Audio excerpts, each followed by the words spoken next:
The notification popped up on my phone while I was sitting in my home office, reviewing architectural plans for the new pediatric wing at St. Mary's Hospital. My nephew Tyler had tagged me in his Instagram story, and against my better judgment, I clicked on it. There I was, frozen in digital humiliation, a shaky video of me at his 18th birthday party last month, handing him my carefully wrapped gift. The caption read, "Aunt Sarah still shops at discount stores #pooraunt #birthdayfail #collegebound." The video showed Tyler opening my gift, a leather-bound journal and a nice pen set I'd found at a local craft fair. His face in the video said everything: disappointment, embarrassment, the barely concealed eye roll as his friend snickered in the background. "Thanks, Aunt Sarah." His recorded voice dripped with sarcasm. Just what every 18-year-old wants, a diary. The comments were already piling up. "Bro, your aunt gave you homework supplies for your birthday. At least pretend to be grateful, LMAOO. My poor relatives do this too. So cringe." I set my phone down and rubbed my temples. Tyler, my sister Monica's only child, the boy I'd babysat countless times, who I'd tutored through high school math when he was struggling. The same boy who apparently thought I was the family charity case. It wasn't the first time. For years, I'd watched Tyler and Monica exchange knowing looks at family gatherings when I arrived in my sensible Toyota Camry, wearing clothes from Target, carrying my coffee in a reusable mug from home. They had no idea that the discount store where I'd bought his journal was actually a fair trade artisan collective I'd helped fund, or that the pen was handcrafted by a veteran-owned small business I'd invested in. My phone rang. "Monica." "Sarah, I'm so sorry," she began without preamble. "I just saw Tyler's post. I've told him to take it down." "It's fine," I lied, minimizing the architectural plans on my computer screen. "He's just excited about college," Monica continued, making excuses as always. "You know how kids are. He's been stressed about money. Tuition is so expensive these days. Richard and I are taking out a second mortgage just to cover his first year." I made sympathetic noises while pulling up another file on my computer. The Winters Foundation Annual Report. Page 47 showed a particular line item that Monica would have found very interesting, if she'd ever bothered to ask about my work beyond assuming I was still a part-time bookkeeper. "Anyway," Monica sighed, "I hope you're not too hurt. Tyler does appreciate everything you've done for him, the tutoring, the birthday gifts." "I understand," I said, and I did. I understood that my sister and nephew had created a narrative about poor Aunt Sarah, and nothing I said would change it. They'd made assumptions based on my modest lifestyle, never questioning why someone with my supposed financial limitations had so much free time for volunteer work. "Are you coming to his graduation?" Monica asked. "It's in 3 weeks, though I understand if you can't afford, if you can't make it." "I wouldn't miss it," I assured her. "Tyler's graduating from Elmhurst University, right?" "Yes, we're so proud. Richard knows someone on the board who helped with his application. It's such a prestigious school."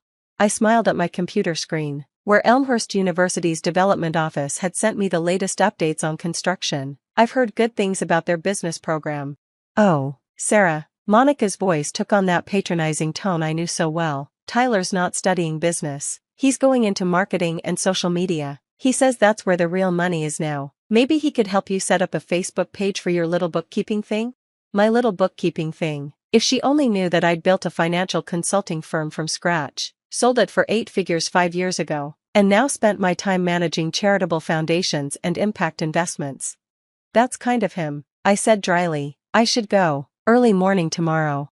"Of course, and Sarah, maybe for graduation, instead of a gift, you could just give Tyler a card? I'd hate for there to be another misunderstanding."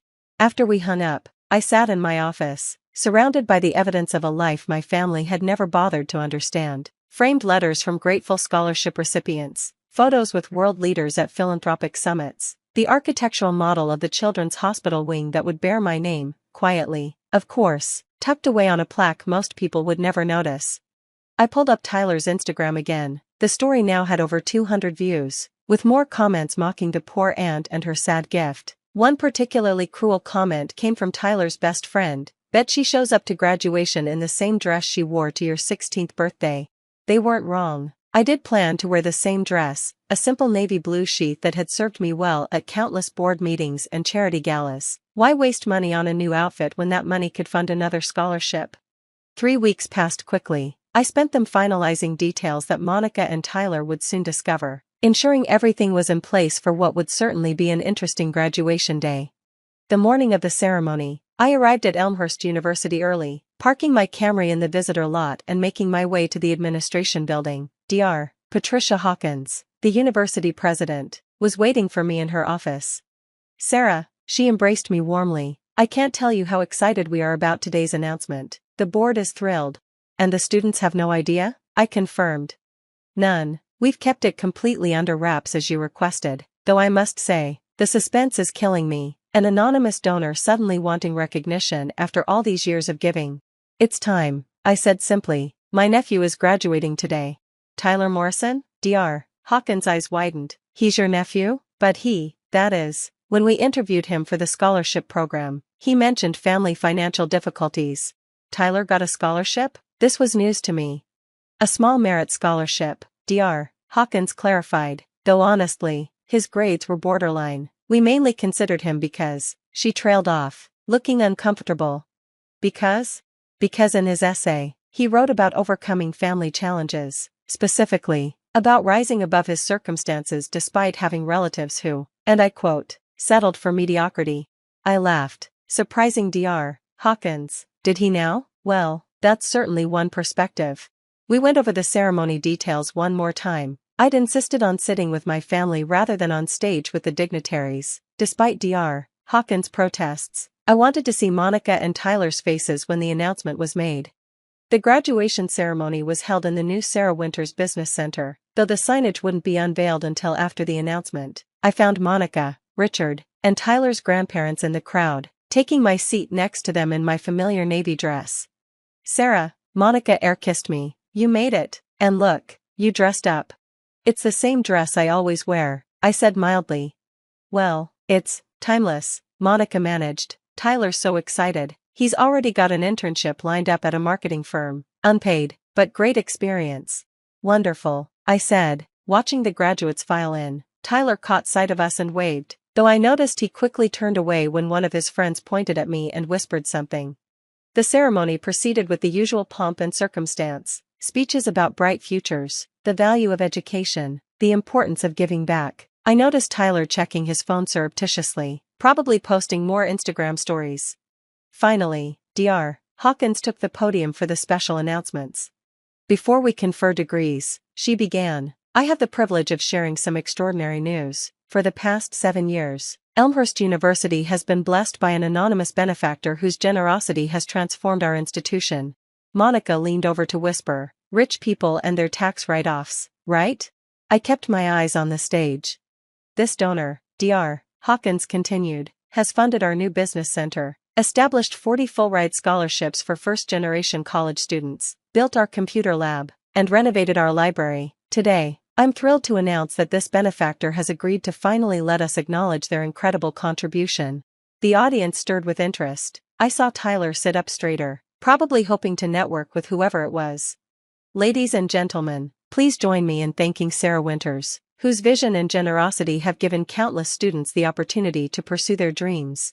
The spotlight found me in the crowd. I stood slowly, giving a small wave as the audience erupted in applause, but I was watching my family. Monica's mouth had dropped open. Richard was fumbling with his program, frantically reading the donor recognition page he'd ignored earlier. Tyler, visible on the graduate platform, had gone completely white. "Ms. Winters has donated over $30 million to Elmhurst University," Dr. Hawkins announced over the applause, "including the building we're sitting in right now. Sarah, would you please join us on stage?" I made my way to the platform, passing Tyler's section. His friends, the same ones who'd mocked my discount store gift, were staring at me with a mixture of awe and horror. Tyler himself looked like he might faint. On stage, Dr. Hawkins handed me the microphone. I'd prepared remarks, but looking out at the sea of young faces, some of whom were here only because of scholarships I'd funded, I decided to speak from the heart. 7 years ago, I began. I sat where you're sitting now, not as a graduate, but as someone who never got the chance to attend college. I was too busy working, building a business, trying to make something of myself without a degree. I succeeded, but I never forgot how much harder that made everything. I found Tyler in the crowd. He was shrinking in his seat.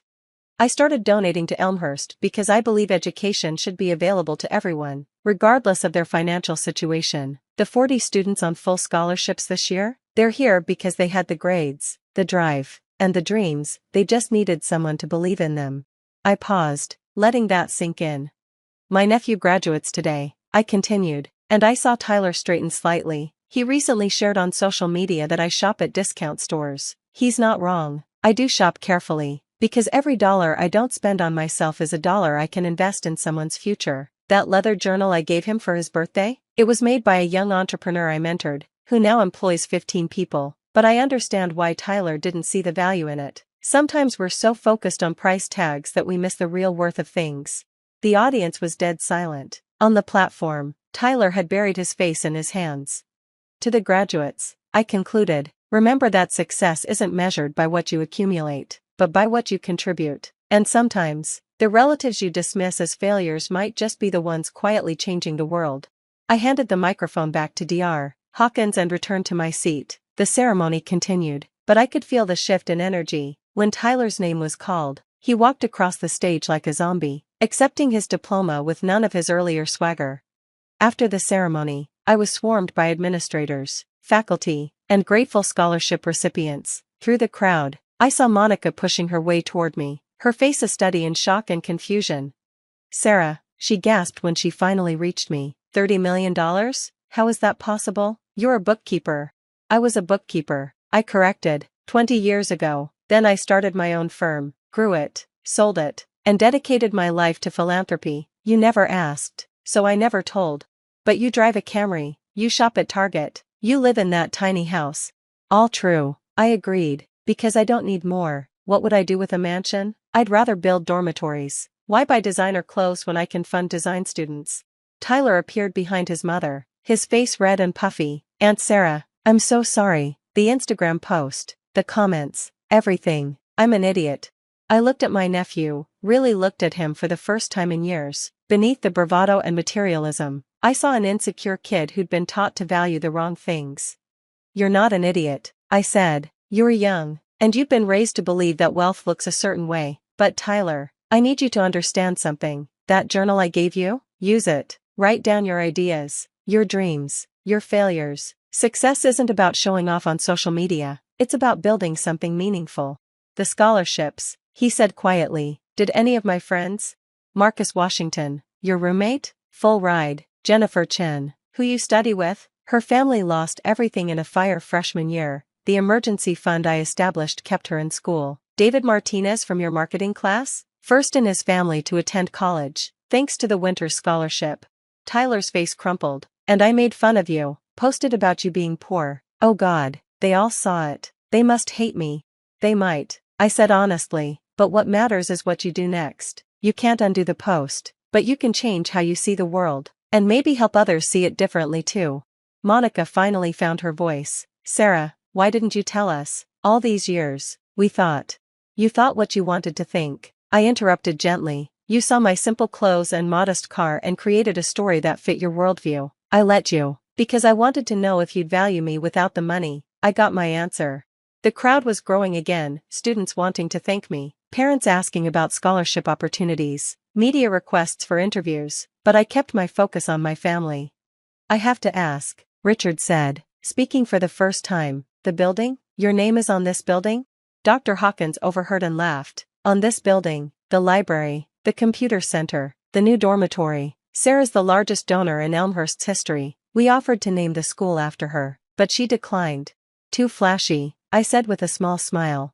Tyler was typing frantically on his phone. For a moment, I thought he was posting another story, but then he showed me the screen. He'd written a long post apologizing for his earlier behavior, acknowledging his privilege, and thanking the aunt who'd quietly funded not just buildings but futures.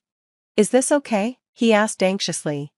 It's a start, I said, but Tyler, real change happens offline. That internship you mentioned, unpaid, right? How about coming to work for the Winters Foundation instead? Paid position, but you'll be working with our scholarship recipients, understanding their stories, helping them succeed. Interested? His eyes widened. You'd trust me after what I did? Everyone deserves a second chance, I said. That's literally the foundation's motto. As the crowd finally pulled me away for photos and interviews, I heard Monica say to Tyler, I can't believe we've been calling her poor Aunt Sarah all these years. Mom, Tyler replied, and I was glad to hear the new maturity in his voice. I think we're the poor ones, we just didn't know it. Later that evening, after all the ceremonies and celebrations, I sat in my simple living room in my small house, still wearing my navy dress. My phone buzzed with notifications. Tyler's apology post had gone viral, with thousands of comments from other students sharing stories of relatives they'd misjudged.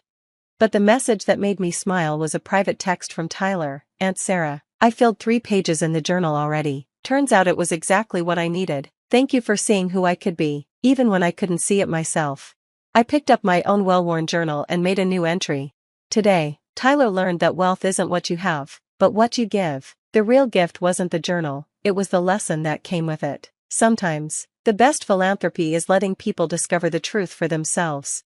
Outside my window, I could see the lights of Elmhurst University in the distance, glowing with the dreams of students who would never know my name but would carry forward the opportunities I'd quietly provided. And somewhere on campus, my nephew was learning that his poor aunt had been rich all along, just not in the way he'd been taught to recognize. The discount store journal, it turned out, was worth more than he'd ever imagined. It held his future.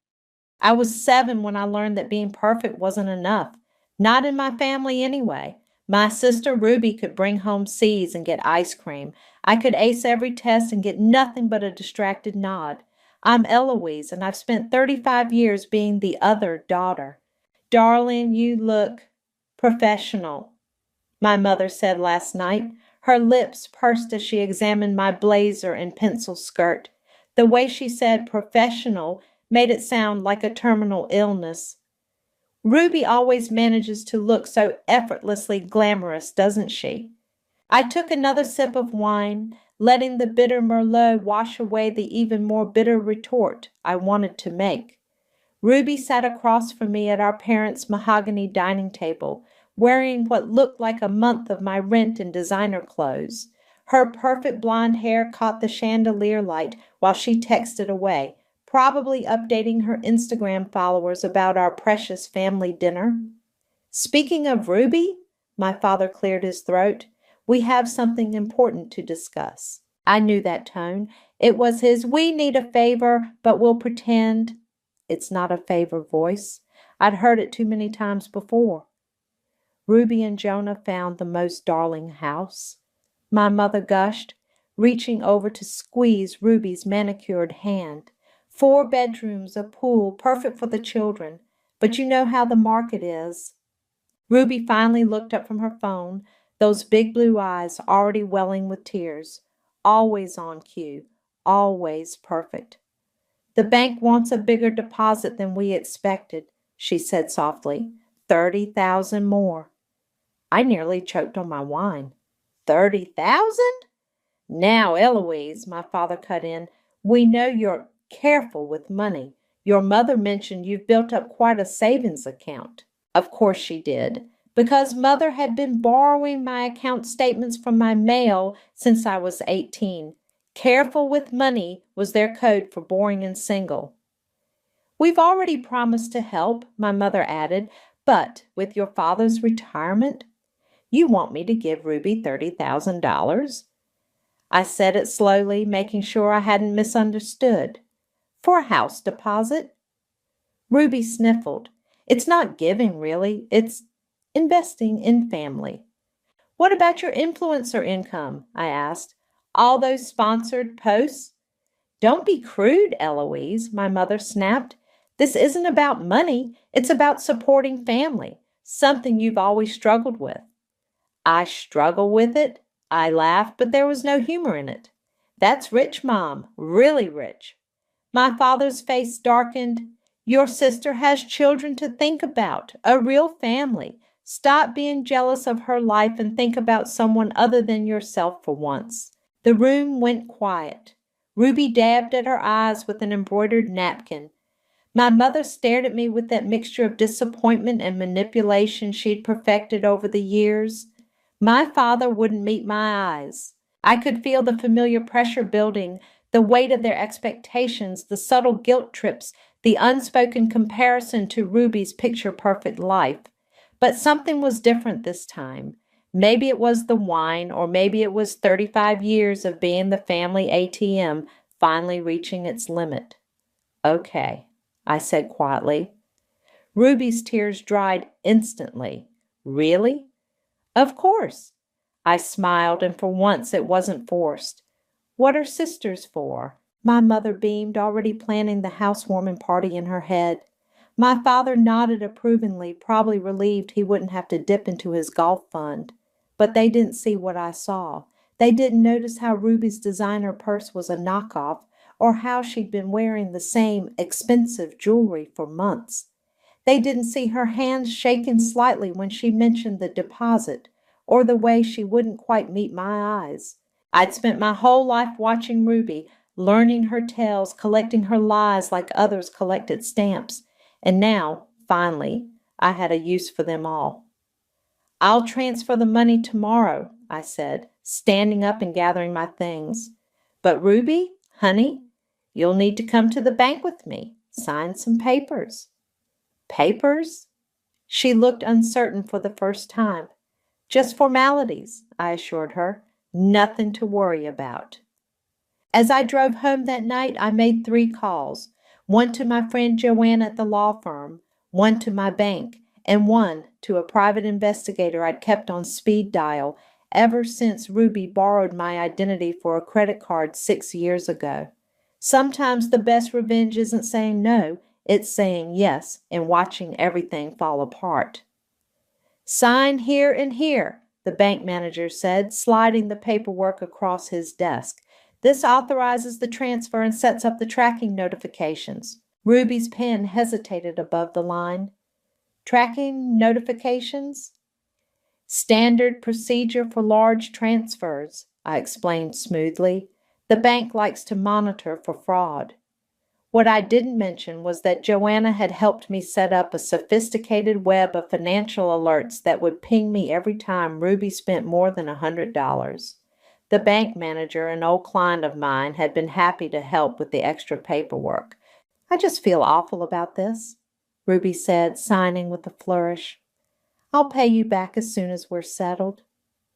I thought about the time she'd borrowed Dad's credit card for a shopping spree in college. She'd promised to pay that back too. Dad had ended up writing it off as a gift, just like everything else. "No rush," I said, watching the transfer complete. $30,000 gone in seconds. But this time, I had a safety net. My phone buzzed as we left the bank. It was Joanna. "Everything's set up, ready for phase 2? I texted back a thumbs up emoji and turned to Ruby. "Hey, remember that spa voucher you gave me for Christmas?" "The one from Luminous Day Spa, of course. I thought I might use it today. Want to come with?" Ruby's face fell. "Oh, I wish I could, but I have a lunch thing with Cecilia." "Perfect. No worries. Another time." The spa was exactly where I needed to be. Teddy Stone, the manager, greeted me warmly.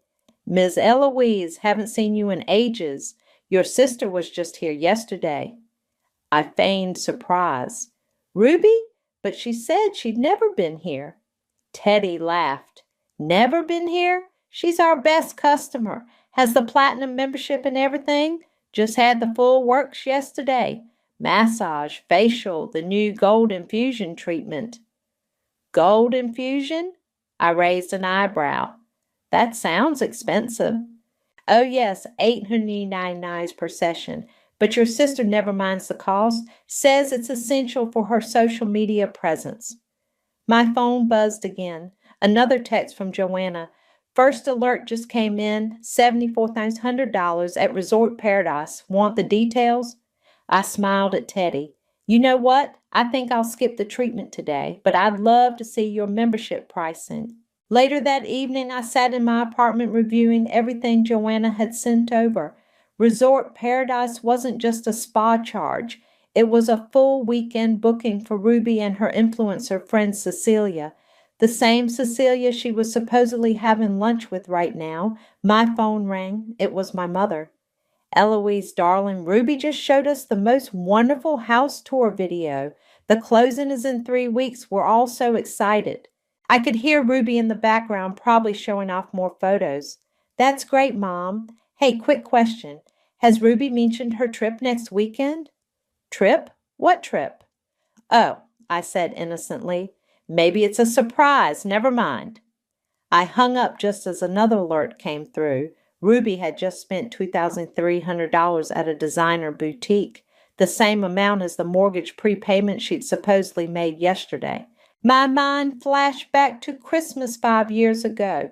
Ruby had announced she was pregnant with her first child, effectively ruining my promotion announcement. Everyone had fawned over her while my news went unmentioned. Later, I'd overheard her telling Cecilia it was a false alarm, but she needed the attention. You okay? Joanna's voice came through on speakerphone. These numbers are pretty damning. I watched another alert pop up, $500 at a wine bar. I'm fine. How long until the house closing? 3 weeks. Want me to keep tracking? Yes, I said, opening my laptop to document everything. Every penny, every purchase, every lie. Let's see how long she can keep juggling.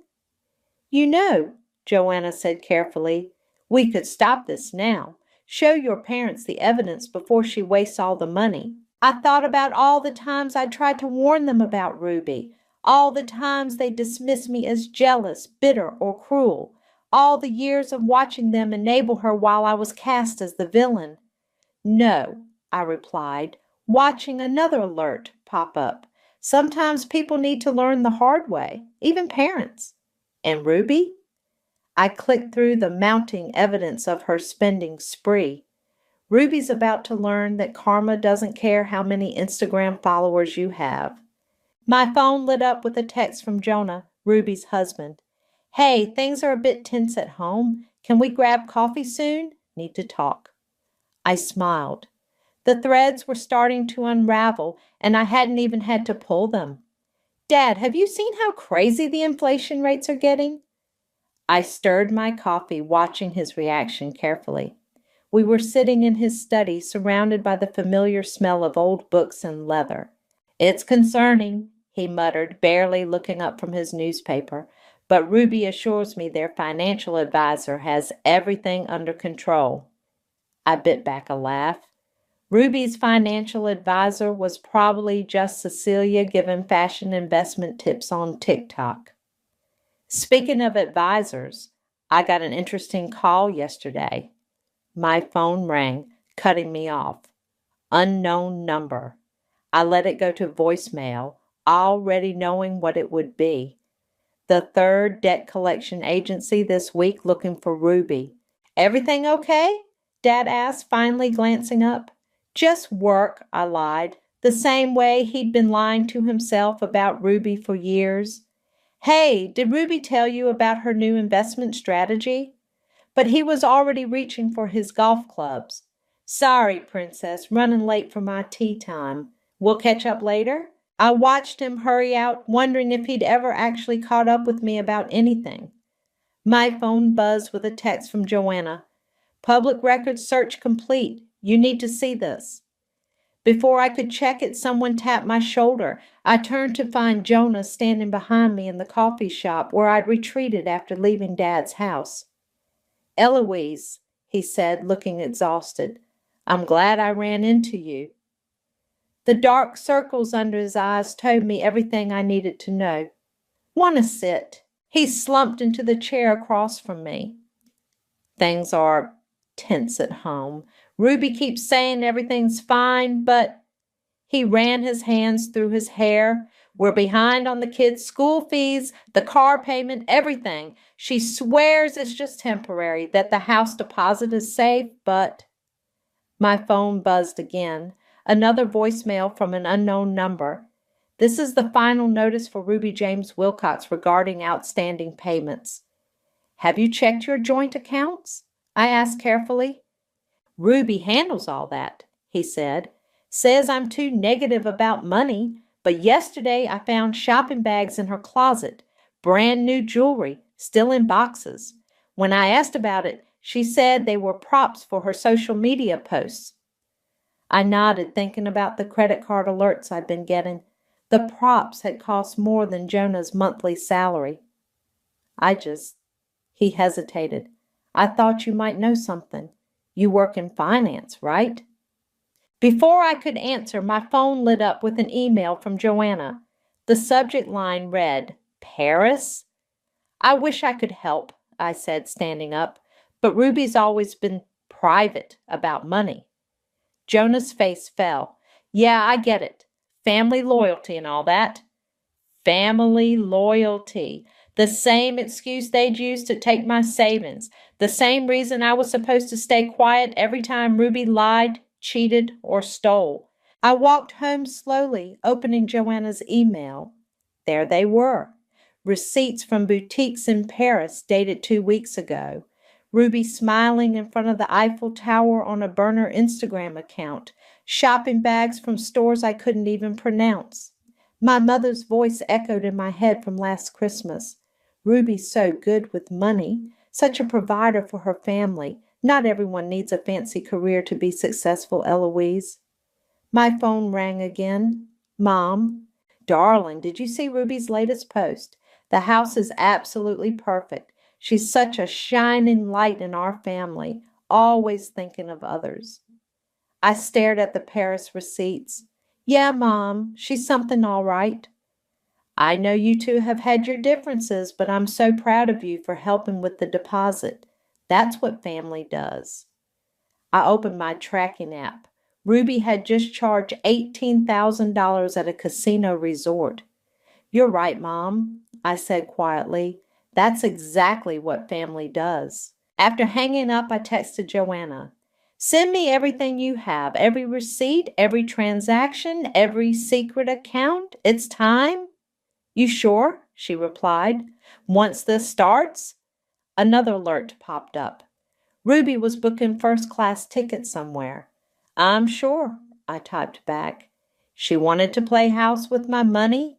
Let's see how long her castle of cards stays standing. My phone buzzed one last time. A text from Ruby. Hey sis, quick favor. Can you delete those spa membership records you asked for? Jonah's being weird about money lately. Love you. I screenshot the message and added it to my growing file. The truth was coming, whether they were ready or not. The text from Jonah came at 3 a.m. Bank accounts overdrawn, all of them. Ruby's not answering her phone. Please help. I watched the dots appear and disappear as he typed more messages. Found jewelry in the guest room, dozens of boxes, price tags still on. She said the deposit was safe. Where is the money, Eloise?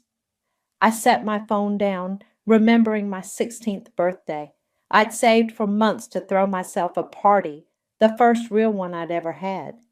10 minutes before my friends arrived, Ruby had a crisis about her boyfriend. My party turned into a Ruby comfort session.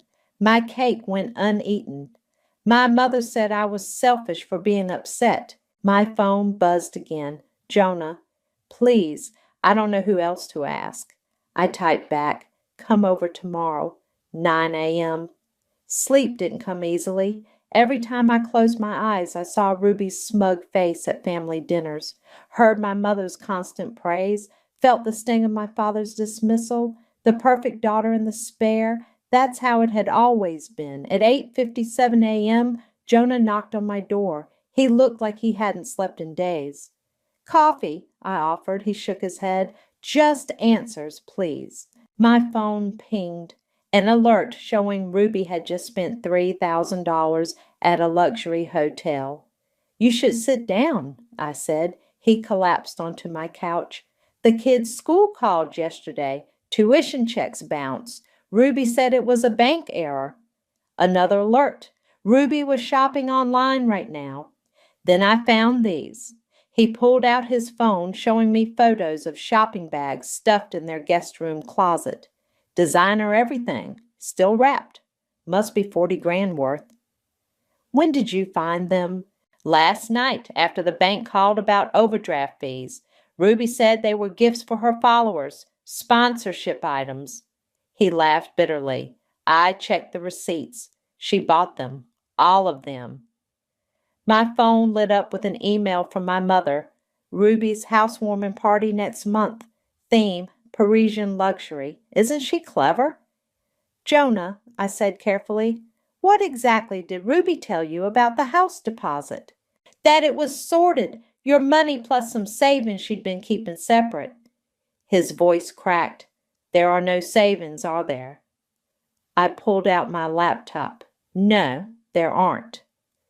Over the next hour, I showed him selected pieces of evidence, credit card statements, shopping sprees, the Paris trip, the casino visits. With each revelation, he seemed to shrink further into my couch.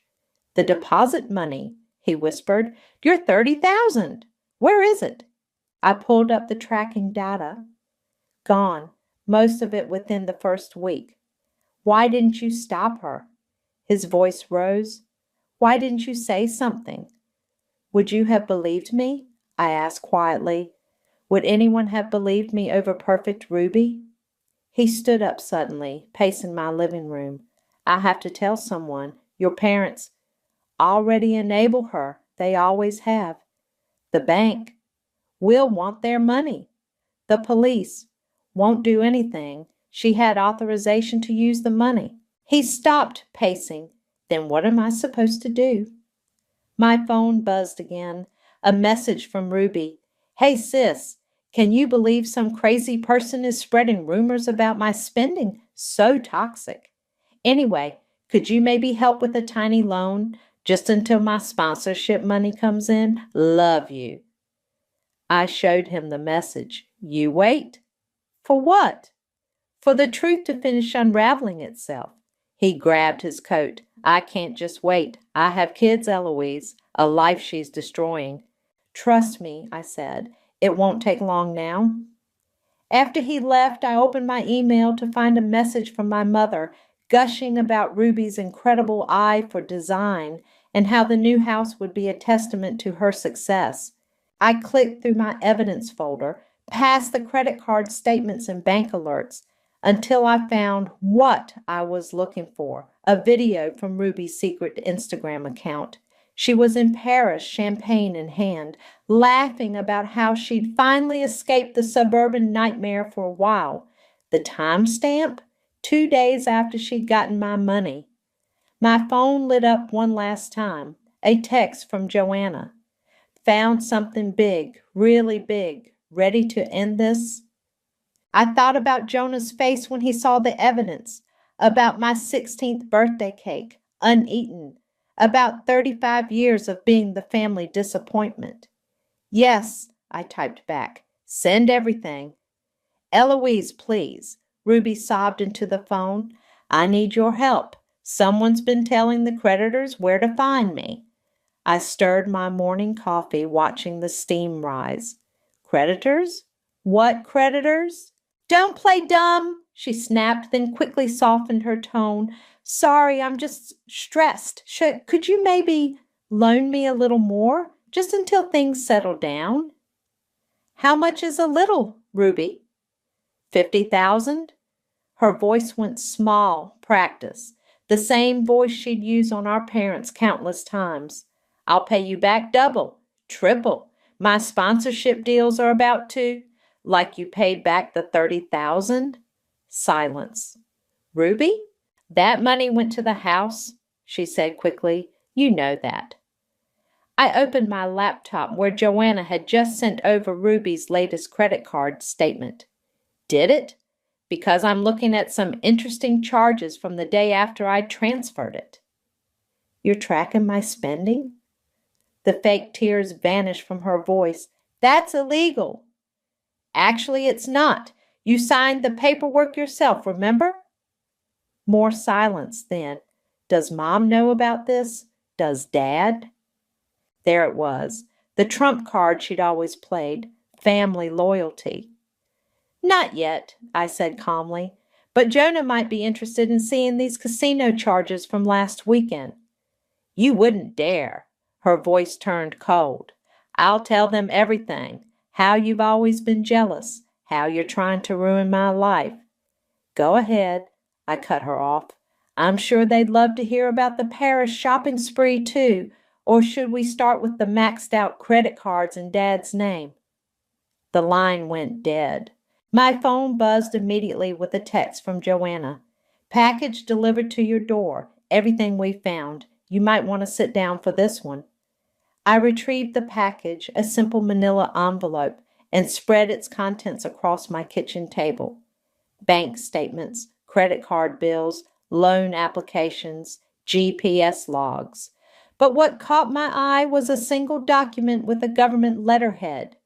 "Oh, Ruby," I whispered, "what did you do?"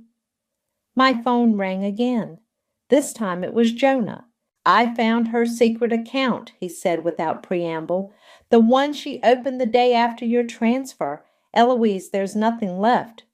"I know." "No, you don't understand. There's nothing left anywhere. Our savings, the kids' college funds, everything. She's emptied it all." I looked at the government document again. "Jonah, when was the last time you checked your credit score?" His sharp intake of breath told me everything. "Why?" "Because I'm looking at 6 loan applications in your name, all approved, all maxed out." "But I never—" He stopped. "She forged my signature?" "Among other things." I shuffled through the papers. "Want to know where your kids' college funds really went?" "Tell me." "First-class tickets to Dubai, designer shopping sprees, 5-star hotels, all while you were working overtime to make ends meet." The silence on his end was deafening. "Jonah, send me everything," he said quietly. "Every document, every receipt, every lie." "Are you sure? Once this starts?" "Send it." After hanging up, I checked my alerts. Ruby was at a luxury spa right now, probably trying to relax away her problems with my money. A text from my mother popped up. "Ruby says you're being difficult about a small loan." Really, Eloise? After everything she's done for the family? I started typing a response, then deleted it. Let them keep believing in their perfect daughter, for now. My doorbell rang. It was Joanna holding another file. "Found these this morning," she said, spreading out more documents. "Looks like Ruby's been running a little Ponzi scheme with her influencer followers, taking investments for fake products, using new money to pay off old investors." I picked up a complaint filed with the FBI's Financial Crimes Unit. How many people? Hundreds, mostly young women who followed her lifestyle posts. Total damages around $2 million. My phone lit up with another call from Ruby, ignored. "What's your plan?" Joanna asked. I gathered all the evidence into one folder. "We wait." "For what?" Right on cue, my phone buzzed with a text from Jonah. "Just found her hidden account. What do I do?" I smiled, thinking of all the birthdays, all the family dinners, all the times I'd been told to be more like my perfect sister. We wait for them to realize that perfect people often cast the darkest shadows. The knock on my door came at midnight. Jonah stood there clutching a shopping bag full of unopened bills. "Found these in her desk," he said, pushing past me into the apartment. "All addressed to Ruby, all marked final notice." He dumped the contents onto my coffee table. "Some are from 2 years ago." I picked up one of the envelopes. "Credit card bill, $47,000 past due." "Have you opened them?" "Didn't need to." He pulled out his phone. "Because I found these."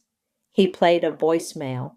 "This message is for Ruby James Wilcox regarding the defaulted business loan. Legal action will commence." "There's more," he said, swiping through messages. "Dozens more.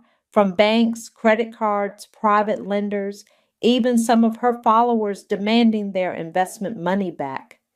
I walked to my study and returned with my laptop. "Then it's time you saw everything." For the next hour, I showed him the complete trail, the compiled financial records, the secret accounts, the forged documents, the Instagram posts bragging about luxury purchases while their children's school fees went unpaid. "Here's her location history," I said, pulling up a map. "See this? While you were working double shifts last month, she was at a 5-star resort in Miami with Cecilia." Jonah's face went pale. The weekend she said she was visiting her sick aunt? The aunt she doesn't have? Yes. He stood up suddenly, pacing my living room. I have to tell someone. The police. Already know, I said, showing him the FBI complaints. Your wife isn't just a shopaholic, Jonah. She's running a pyramid scheme through her social media. The house deposit was gone before the ink dried on the transfer. He collapsed back onto my couch. Why are you showing me this now? Because you needed to see it yourself. Would you have believed me otherwise? He shook his head slowly. What do I do? I opened my email and typed our parents' address. First, we show them the truth. Your parents? They'll never believe it. They will when they see this. I attached the complete file, every receipt, every lie, every secret account. Added a simple message, time to wake up. Hit send. My phone rang almost immediately. Mother's number. I let it go to voicemail. Eloise. Her voice trembled through the speaker. I think we made a mistake. Please come over. Jonah was already grabbing his coat. I need to get the kids, get them somewhere safe before. Go, I said. I'll handle the fallout. After he left, I listened to the stream of voicemails flooding in. My father, uncharacteristically quiet. Please call us. My mother, increasingly desperate. This can't be right. There must be some mistake. Ruby, furious. What have you done? You've ruined everything. I drove to their house slowly, rehearsing what I'd say. But when my mother opened the door, mascara streaking her cheeks, words weren't necessary. Is it true? She whispered. I handed her my phone, open to Ruby's secret Instagram account. Photos of her living it up in Paris while begging for the house deposit. Videos of her bragging about scamming her followers. There's more, I said, pulling out a USB drive. Every transaction, every lie, even the credit card she took out in Dad's name. My father appeared behind her, looking older than I'd ever seen him. Why didn't you tell us sooner?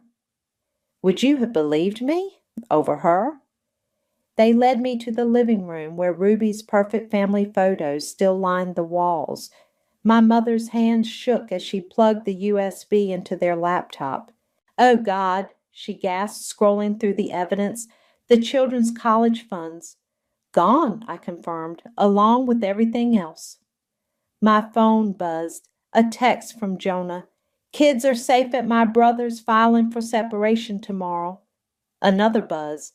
Ruby again. You think you've won? Wait until I tell them about you. How you set me up. How you've always been jealous. I blocked her number. What do we do? My mother asked, still staring at the screen. Nothing, I said. It's already done. The FBI is investigating the investment scam. The banks are freezing accounts. Jonah's leaving. But she's our daughter, my father protested weakly. And what am I? The question hung in the air, heavy with 35 years of favoritism and blind eyes. My mother reached for my hand. Eloise. We didn't know. You didn't want to know, I corrected her, standing up. There's a difference. I left them there, surrounded by the evidence of their perfect daughter's perfect lies. As I drove home, my phone lit up with one final text from Jonah. Thank you for showing me the truth. I smiled, thinking of Ruby's empty throne, finally toppled by her own lies. Sometimes the best revenge isn't destruction, it's illumination. You planned all this, my mother said quietly. We sat in their kitchen a week later, the morning light casting long shadows across the granite countertops. From the very beginning, I stirred my tea, watching the leaves swirl. No, I just stopped protecting you from the truth. But the tracking, the evidence. She pushed away her untouched coffee. You must have known what she was doing. I suspected. Ruby's never been as clever as she thinks. My father joined us, looking haggard. The FBI had visited yesterday asking questions about Ruby's social media investment scheme. The investigators say it could be federal charges. $2 million is a lot of money to steal, I said. Borrow. My mother corrected automatically, then caught herself. Old habits die hard. My phone buzzed. A message from Joanna. Ruby just tried to board a flight to Dubai. Airport security stopped her. She's running? My father asked, seeing my expression. Trying to. I showed them the text. She won't get far. My mother's hands trembled as she reached for her coffee. I keep thinking, all those times she needed money, all those emergencies, were any of them real? Does it matter now? Of course it matters, she snapped. We gave her everything, defended her against everyone, even you. Her voice broke, especially you. The doorbell rang. Jonah stood there with his 2 children looking uncertain. The kids wanted to say goodbye, he said, before we move. My mother rushed to hug her grandchildren while my father stood awkwardly by the stairs. These might be the last moments they'd have together for a long time. Where will you go? I asked Jonah quietly. My brother's place in Seattle? Fresh start. He handed me an envelope. The lawyers found more accounts. She was stealing from her followers right until the end. Inside were screenshots of Ruby's private messages to her victims. Young women who'd trusted her, invested their savings in her fake products, believed in her perfect life.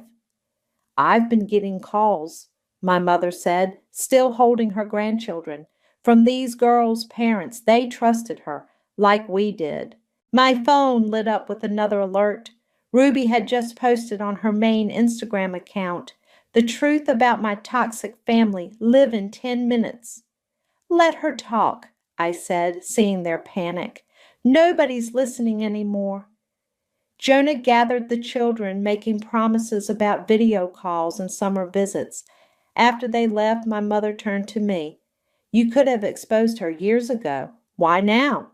I thought about the house deposit, the final straw in a lifetime of exploitation. Because sometimes people need to lose everything to see what they had. And what did we have, Eloise? My father asked. A daughter who lied to us, or a daughter we refused to see? Both, I said simply. My phone buzzed again. Ruby's Instagram Live had started. I connected it to their TV, letting them watch their perfect daughter's mask finally crack. They're trying to destroy me, Ruby sobbed to her dwindling followers. My own sister, so jealous she set me up.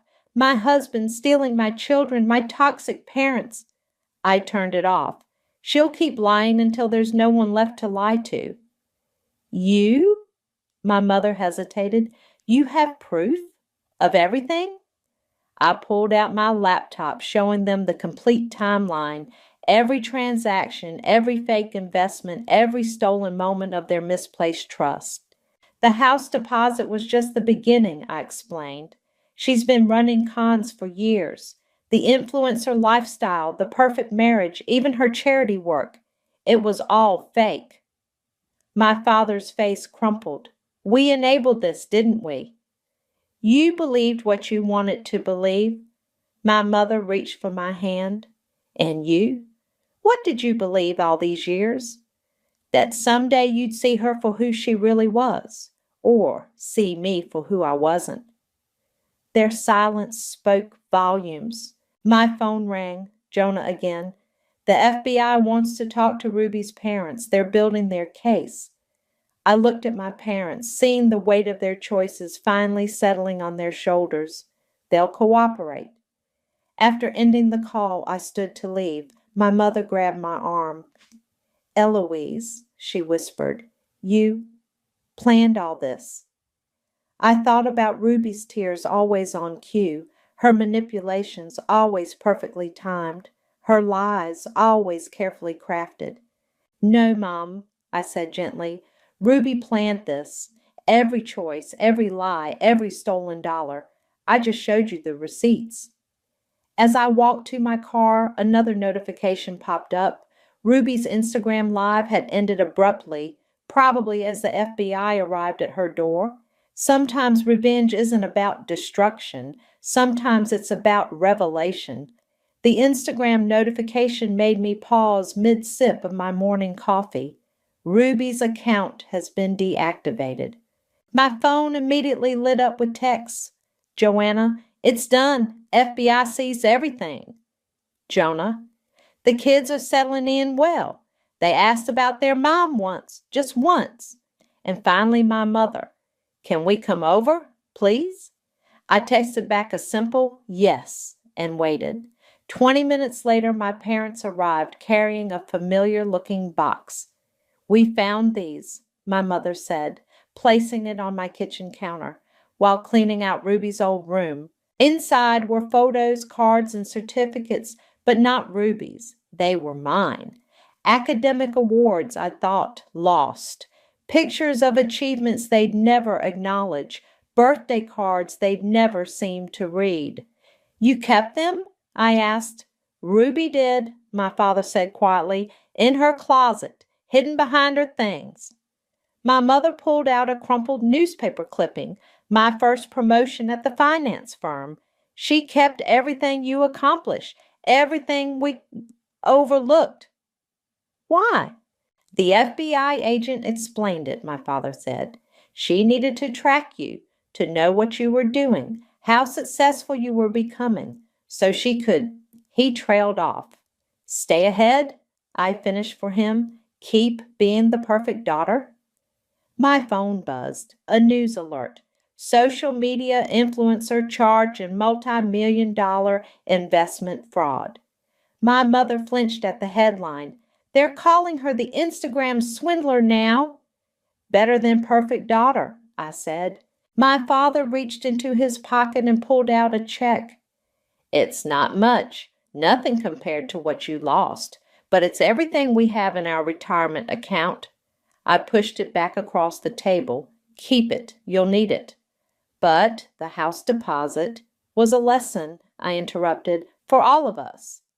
My phone lit up again, a message from an unknown number. This is Detective Morrison. Your sister's asking to speak with you. I showed my parents the text. They waited, watching me. No, I typed back. My mother touched my arm. She's still your sister. No, I said firmly. She's your cautionary tale. The doorbell rang. It was Joanna carrying files. Sorry to interrupt, but you need to see this. She spread documents across my kitchen counter, loan applications, bank statements, and a letter marked bankruptcy notice. Ruby's applying for bankruptcy protection, Joanna explained. She needs a family member to co-sign, claiming emotional distress and manipulation. My mother reached for the papers, but I stopped her. Don't, I said. This is what she does, one last play for sympathy. But if we don't help, then she'll finally face consequences, I finished, like everyone else. I took the bankruptcy notice and ripped it in half, then quarters, then eighths. The sound of tearing paper echoed in my quiet kitchen. My father cleared his throat. The FBI agent said she kept records of everything, every person she scammed, every lie she told, even had a spreadsheet of times she manipulated us against you. Of course she did, I said. Perfect crimes require perfect bookkeeping. My phone buzzed one final time. A video message from Jonah.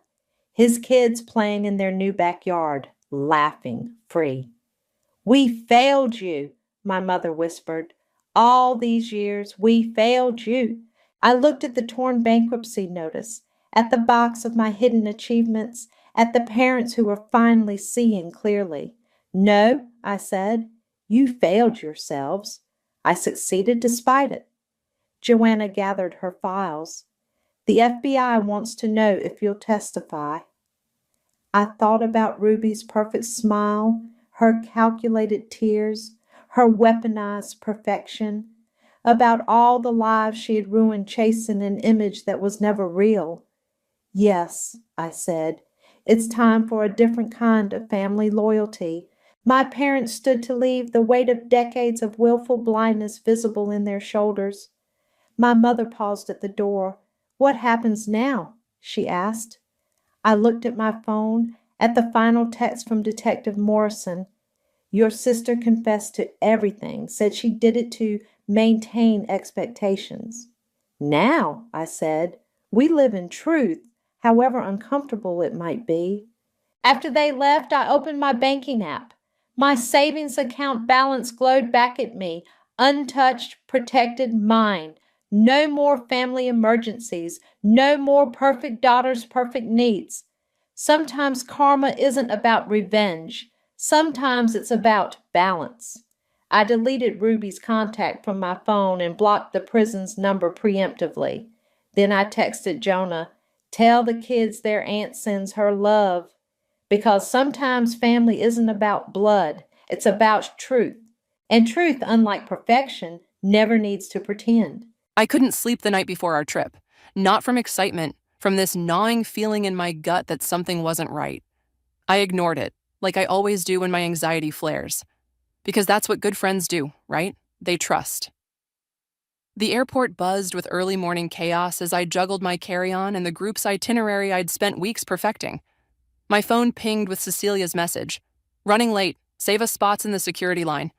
I smiled, scrolling through our group chat where everyone had been gushing about our girls' trip to Barcelona for months. 5 best friends since college, our first international vacation together. And I'd been the one to make it happen. Researching hotels, finding flight deals, creating spreadsheets of must-see attractions. "Lucia!" I turned to see Paisley rushing toward me, her blonde hair bouncing with each step. She threw her arms around me, smelling of expensive perfume and coffee. "God, I can't believe we're actually doing this." She squeezed my shoulders. "Cecilia and the others are parking. They sent me ahead to find you." Relief washed over me. That knot in my stomach, just regular travel anxiety. "I've got our boarding passes ready," I said, pulling out my phone. "And I exchanged some euros yesterday, enough to split between us until we find an ATM in Barcelona." Paisley's smile flickered for just a second. "You're always so prepared. What would we do without you?" The security line moved quickly. I kept glancing back toward the entrance, checking my phone. "They're cutting it close," I muttered, checking the time. Paisley shrugged. "You know Cecilia. She's probably making Morgan carry all her bags." I laughed, but that feeling returned, sharper now. "Should I call them? Our boarding starts in 40 minutes. "I'll text," Paisley said, typing rapidly. She frowned at her screen. "Service is spotty in here." By the time we cleared security, my chest felt tight. 30 minutes to boarding and still no sign of the others. "Something's wrong," I said, dialing Cecilia's number. Straight to voicemail. Same with Morgan's and Krista's. Paisley touched my arm. "Hey, I need to use the bathroom. Watch my stuff?" I nodded, still staring at my phone. 25 minutes to boarding. I sent another group message.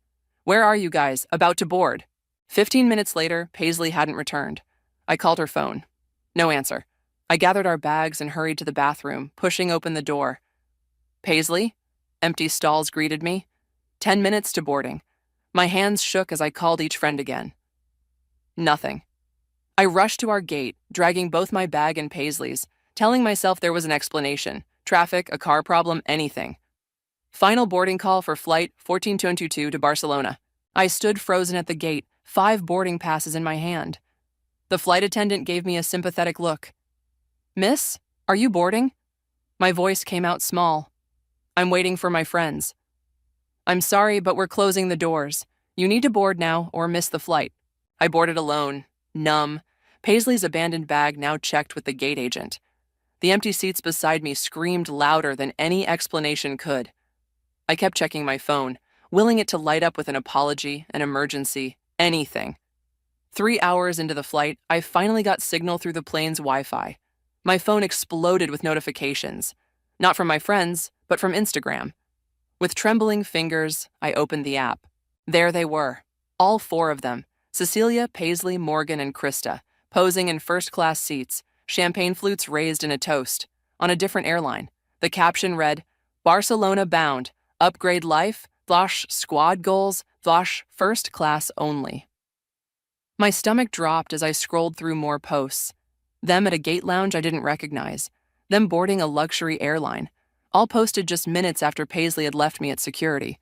I zoomed in on Cecilia's smiling face, her perfectly manicured hand clutching a boarding pass, a first-class ticket purchased with my credit card number. The realization hit me like a physical blow. They had never intended to fly with me. Paisley had only come to make sure I boarded my flight, alone, while they took off on a better one, with my money. My hands shook so badly, I dropped my phone. The elderly woman next to me glanced over with concern. "Are you all right, dear?" I couldn't answer. How could I explain that my 4 best friends had just abandoned me, stolen from me, and were now flaunting it on social media? Another notification. A video this time? The 4 of them clinking glasses in what looked like a luxurious airport lounge. "To Lucia," Cecilia said, her red lips curving into a smile that never reached her eyes.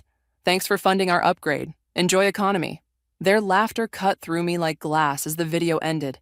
I turned my phone off and stared out the window at endless clouds, a single thought crystallizing through my shock and pain. This wasn't just a prank or a misunderstanding. This was premeditated betrayal, and I was flying straight toward whatever else they had planned for me. The Barcelona airport swallowed me whole. I stumbled through customs in a daze, my mind replaying that video on endless loop, their laughter, Cecilia's toast, the casual cruelty of it all. I'd spent the remainder of the flight alternating between numbness and nausea. Now, standing alone at baggage claim, reality crashed down. Not only had they abandoned me, they'd stolen from me. I pulled out my phone with shaking hands and opened my banking app. No, no, no. 4 separate charges from Luxury Airways. First-class tickets to Barcelona, $342 each. Over $15,000 charged to my credit card. My emergency fund decimated. A sob caught in my throat. I'd given Cecilia my card information to book our group rate tickets weeks ago. I never imagined she'd use it for this. My phone pinged with a hotel notification. "We look forward to your stay at Hotel Marisol." The hotel. The one I'd booked for all of us, with the 2 adjoining suites and ocean view. Another $4,000 I couldn't get back due to the non-refundable rate. I called the credit card company immediately, my voice breaking as I explained the fraud. The representative's sympathy only made it worse. "I'm sorry, Ms. Reyes, but since you previously authorized this person to use your card information for travel arrangements, this will be difficult to dispute. We can start the process, but I should warn you..." I hung up. What was the point? Outside the airport, Barcelona's beauty felt like a slap. Sunshine, palm trees, the distant shimmer of the Mediterranean. All of it mocked me. This was supposed to be our dream vacation. 5 days of sightseeing, beach lounging, and tapas with my closest friends. Friends. The word tasted bitter now. I hailed a taxi, giving the driver the address of the cheapest hostel I could find on short notice. My original hotel was out of the question. I couldn't risk running into them. The hostel was exactly what you'd expect for €20 a night. A narrow bed in a room shared with 7 strangers, a bathroom down the hall, and walls thin enough to hear conversations in 3 different languages. I sat on the edge of the squeaking mattress, my suitcase still packed at my feet. I should go home, book the next flight back, and cut my losses. But something hot and unfamiliar burned in my chest. Not just hurt, rage. Pure, clarifying rage. My phone pinged again. An Instagram notification? My finger hovered over it, knowing it would hurt to look. I clicked anyway. A new post from Krista, the 4 of them lounging by a rooftop pool. My hotel. My reservation. The caption, "Living our best lives while someone else pays the bills." Blessed. Comments flooded in from mutual friends. "OMG, you guys look amazing." "So jealous? Where's Lucia?" To that last one, Cecilia had replied, "She flaked last minute. Typical Lucia, always unreliable." The phone slipped from my fingers. Unreliable? I was the one who planned everything, who made sure everyone had their passport renewals in time, who created a shared document with packing lists and emergency contacts. I grabbed my phone again and started typing a comment, fingers flying with fury, then stopped, deleted it. No. This required something more than an angry comment. I opened my email and found the hotel confirmation. With trembling fingers, I called the Hotel Marisol. "Hello, this is Lucia Reyes. I'm checking on my reservation." I forced my voice to stay steady. 2 adjoining suites under my name. Yes, Ms. Reyes, your friends have already checked in using the authorization you provided. Is there a problem? I swallowed hard. No problem. I just wanted to confirm something. The reservation was made with my credit card, correct? Yes, and we have it on file for incidentals as well. Incidentals? My heart raced. What does that cover exactly? Room service, spa treatments, restaurant charges, minibar, anything charged to the room. I ended the call and sat in the dim hostel room, a plan forming. They thought they could use me, humiliate me, and steal from me? Fine. Let them run up the bill. Let them order champagne and spa treatments. Because I wasn't going home. Not yet. I pulled out my laptop and began researching. Spanish laws on credit card fraud, hotel policies, social media timestamps. With each piece of information, my focus sharpened. A notification from my banking app interrupted me. Another charge from the hotel. Restaurant bill, $580. I laughed. A hollow sound in the empty room. They weren't even trying to hide it. My phone rang. Unknown number. I answered cautiously. Hello? Is this Lucia? A man's voice, accented but clear. Who's asking? My name is Jackson. I work at Hotel Marisol. I think... He paused. I think you should know what your friends are saying about you. I sat up straight. What do you mean?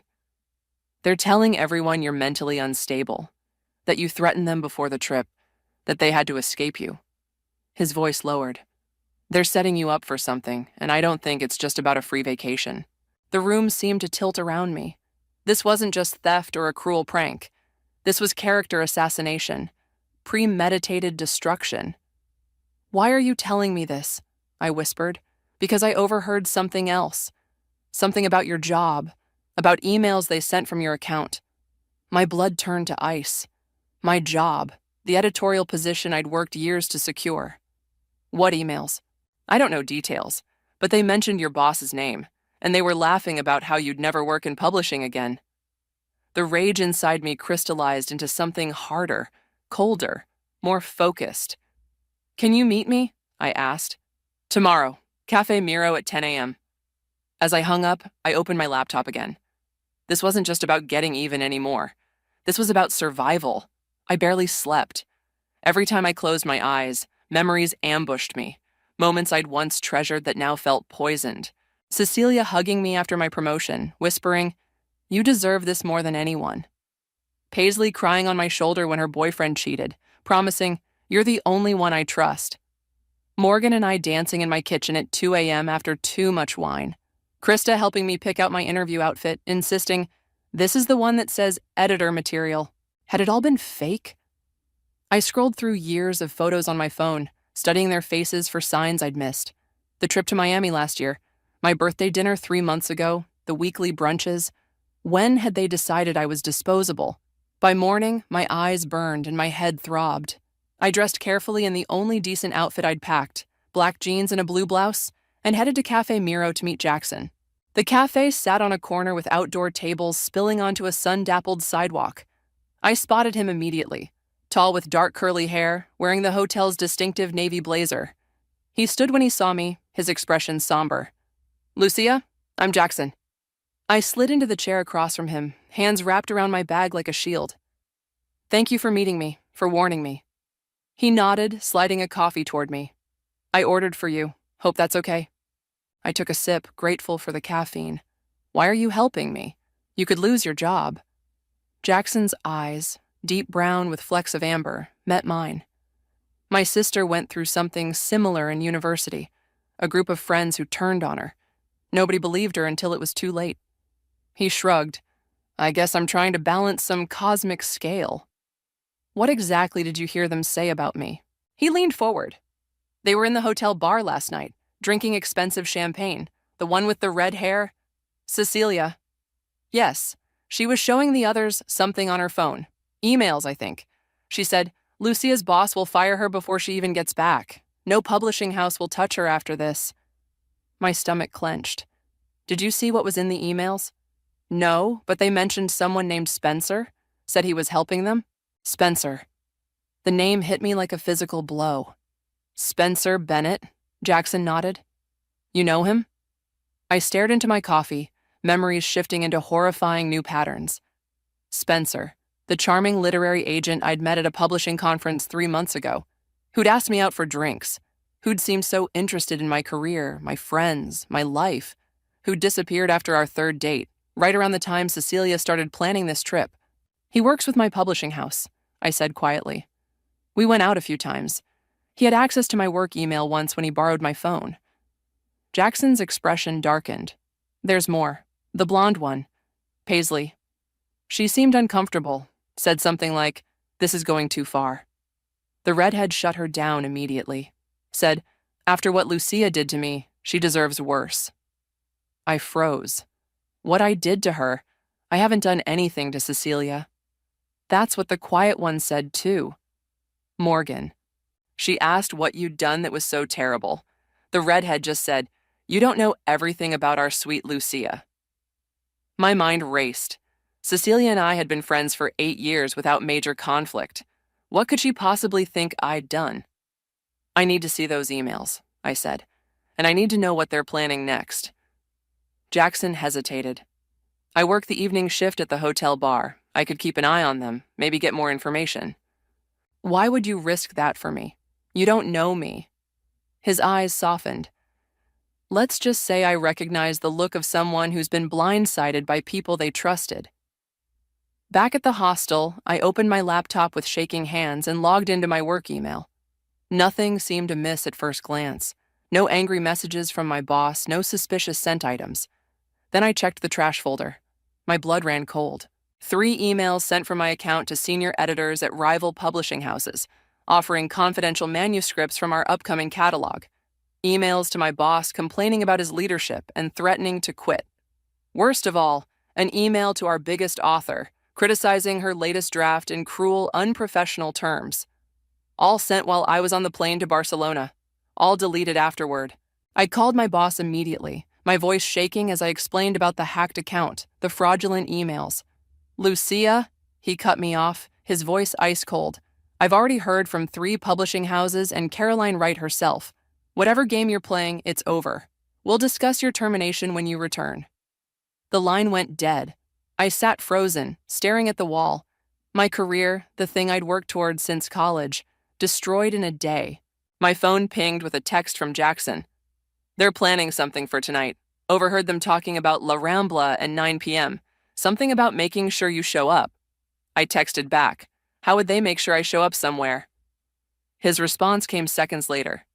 "They mentioned posting something that would force you to come find them." As if on cue, my phone buzzed with an Instagram notification. A new post from Krista. My fingers trembled as I opened it. A photo of my passport laid out on a hotel bed. The caption, "Found this in our room. Poor Lucia must be panicking without it. If you're reading this, honey, come to La Boqueria at 9 p.m. We'll be waiting with your ticket home." Good friends, jar helping out. I hadn't even realized my passport was missing. Paisley must have taken it when she disappeared at the airport. Without it, I couldn't fly home, couldn't escape whatever trap they were setting. I stared at the photo, a cold clarity washing over me. They thought they had all the power, that I would come running, desperate and afraid. They didn't know that desperate people are dangerous, and they had no idea what I was capable of. La Boqueria market pulsed with life even as evening approached. Vendors called out final discounts, tourists haggled over souvenirs, and locals navigated the chaos with practiced ease. I blended in among them, baseball cap pulled low, sunglasses hiding my red-rimmed eyes. I'd arrived an hour early to scout the location. No way was I walking blindly into whatever Cecilia had planned. From my vantage point at a small tapas bar at the market's edge, I could monitor the main entrance while remaining hidden. I sipped a glass of wine I couldn't taste, my nerves electric with anticipation. My phone buzzed. Jackson. "I'm at the north entrance. No sign of them yet." After our coffee meeting, Jackson had offered to help me tonight. I'd hesitated. Involving a stranger in my mess felt wrong, but I needed eyes in places I couldn't be. "Thanks," I texted back. "Remember, don't approach them. Just let me know when they arrive and where they position themselves." I'd spent the afternoon preparing. First, filing a police report about my stolen passport, a paper trail that might prove useful later. Then researching Spanish privacy laws after discovering Krista's post with my passport had been shared hundreds of times. Finally, calling the American embassy to report the theft and arrange an emergency replacement. The embassy appointment wasn't until tomorrow morning, which meant tonight I needed to get my passport back without falling into whatever trap they'd set. My phone buzzed again. Jackson. They're here, all 4 of them. Plus a man I don't recognize. Tall, blonde, expensive watch. Spencer. My stomach twisted. Where are they setting up? I texted. Central Fountain. The blonde one is holding your passport, visible in her hand. Paisley. Of course they'd give her that job. The weakest link. Any sign they've spotted you? No, I'm just another tourist taking photos. I took a deep breath and texted him my plan. It was risky, but it was the best I could come up with on short notice. At 8:55 p.m., I moved to my position near a crowded churro stand, 20 meters from the fountain. From here, I could see them, but remained partially obscured by the line of customers. They stood in a loose circle around the fountain, Cecilia in a striking red dress that made her look like she was attending a cocktail party rather than meeting in a market. Morgan and Krista flanking her like bodyguards, Paisley slightly apart, my passport clutched in her manicured hand, and Spencer, his arm casually draped around Cecilia's waist. The sight of them together confirmed my suspicions. This wasn't just about a free vacation. This was personal. At exactly 9 p.m., Jackson approached them, playing his role perfectly. A concerned hotel employee who recognized them from the Marisol. Excuse me, I heard him say as I inched closer, still hidden by the churro line. Are you guests from Hotel Marisol? There's been an incident with your room charges. Cecilia's smile faltered. What kind of incident? The credit card on file has been reported stolen. The police are at the hotel taking statements. They asked me to locate you. Cecilia's face hardened. That's ridiculous. We have authorization to use that card. Spencer stepped forward, all smooth confidence. There must be some mistake. I'm sure we can clear this up. Jackson shook his head. The card holder filed a formal police report. Something about identity theft and unauthorized charges. They're quite serious. I watched Cecilia's composure crack slightly. Good. Let her feel a fraction of the panic I'd felt. This is absurd, she snapped. Lucia gave us permission to use her card. The police mentioned something about emails, too, Jackson continued. Corporate espionage? They're seizing the hotel computers for evidence. Spencer's arm dropped from Cecilia's waist. What exactly did the police say? As they focused on Jackson, I made my move.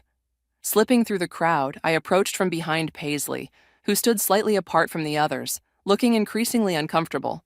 I tapped her shoulder. She turned, her eyes widening in shock. Lucia! Before she could alert the others, I spoke quietly but firmly. Give me my passport, Paisley. Her hand tightened around it. I can't. Cecilia said what? That I deserved this? What exactly did I do to her, Paisley?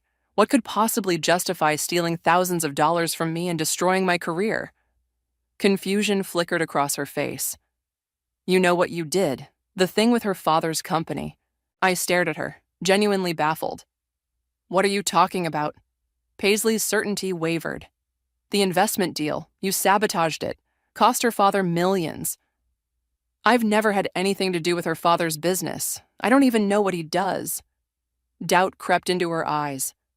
But Cecilia showed us the emails, from your account to her father's competitor. The pieces clicked together. More forged emails, more lies. Paisley, my account was hacked. Probably by Spencer. Think about it. When did he start hanging around our group? Right after he and I went out, right before this trip was planned. Her eyes darted to Spencer, then back to me. But why would he? I don't know yet. But I do know I never sent any emails about Cecilia's father. Just like I never sent the ones that got me fired yesterday. Shock registered on her face. Fired? Lucia, I didn't know. My passport, Paisley. Now. She hesitated, then pressed it into my hand. I'm sorry, she whispered. I didn't know it would go this far. As my fingers closed around the passport, Cecilia's voice cut through the market noise. Lucia, how predictable. I turned to face her, tucking my passport securely into my jacket. The others had noticed me now. Jackson stood to the side, his role complete. Cecilia's smile was all teeth. Come to beg for forgiveness? No, I said, my voice steadier than I felt. I came to understand why, but I think I'm starting to see the picture. Spencer stepped forward, his handsome face unreadable. Lucia, always the victim, aren't you? Interesting choice of words from the man who hacked my email. I turned to Cecilia. Whatever he told you I did to your father's company, it wasn't me. A flicker of uncertainty crossed her face before hardening again. Don't play innocent. We saw the emails. Emails can be faked. Just ask my former boss. Spencer laughed, but I caught the tension in it. You're really going with I was hacked? How original. I met his gaze directly. What's your stake in this, Spencer? What do you get out of destroying my life? Before he could answer, a market security guard approached, drawn by our increasingly heated exchange. Is there a problem here? He asked in accented English. No problem, Spencer said smoothly. Just friends catching up. I looked at each of their faces. Cecilia's cold anger, Morgan's confusion, Krista's discomfort, Paisley's guilt, and Spencer's calculating calm. No, I said finally. No problem at all. We're finished here. As I walked away, passport secure in my pocket, I heard Paisley call after me. Lucia, wait. I didn't turn around. I'd gotten what I came for, and more importantly, I'd planted the first seed of doubt. The game had changed. Now I needed to find out what Spencer was really after, and why he'd chosen me as his target. You're sure it was her father's company? I asked Jackson as we walked along the darkened beachfront, waves crashing rhythmically against the shore. After the market confrontation, we'd retreated to regroup, the night air cooling my flushed skin. Positive. Cecilia mentioned her father would destroy you once he confirmed you were behind the emails. Jackson kicked at the sand. Something about insider trading allegations? I stopped walking. Wait, her father, is he Richard Harmon, of Harmon Investments? Jackson shrugged. She didn't say his name. My mind raced. Richard Harmon. I'd edited a business memoir that had mentioned him. A ruthless investor known for destroying companies he targeted. And his daughter was Cecilia. How had I never made that connection? Cecilia never talks about her family, I murmured. She told us her parents were academics. Well, she's definitely not hurting for money. The room service bills alone. I pulled out my phone and searched for Richard Harmon. His company photo appeared, silver-haired, steel-eyed, with Cecilia's distinctive jawline. Recent news articles mentioned a failed hostile takeover of a publishing group. My publishing group. Oh my God, I whispered. It's not about me at all. Jackson leaned closer to see my screen. What do you mean? 3 months ago, Harmon Investments tried to acquire North Star Publishing, where I work. The deal fell through when our CEO found another investor. I looked up at Jackson. A week later, Spencer asked me out for drinks. Understanding dawned on his face. He was using you to get information about your company. And when that didn't work, they fabricated emails from my account to damage North Star's reputation. The pieces were falling into place with sickening clarity. I was just collateral damage. We walked in silence for a moment, the implications settling heavily between us. What will you do now? Jackson finally asked. I need proof. Something that connects Spencer to the hacked emails. I sighed. But how? It's not like I can hack into his phone. Jackson's expression shifted. Maybe you can't, but I might know someone who can. The next morning, I sat in a tiny office above a computer repair shop in the Gothic Quarter. Jackson's friend Marta, a cybersecurity specialist with questionable ethics, typed furiously at her keyboard while explaining the plan. The hotel's Wi-Fi system is basic. If Spencer logs in, I can create a mirror site that looks like his email provider. Her fingers flew across the keys. When he enters his password, we capture it. Is that legal? I asked. Marta and Jackson exchanged glances. Let's call it a gray area, she said, especially since you're trying to prove he committed a crime against you. I nodded, pushing down my discomfort. A week ago, I would never have considered anything like this. But a week ago, I still had friends I trusted and a career I loved. How long will it take?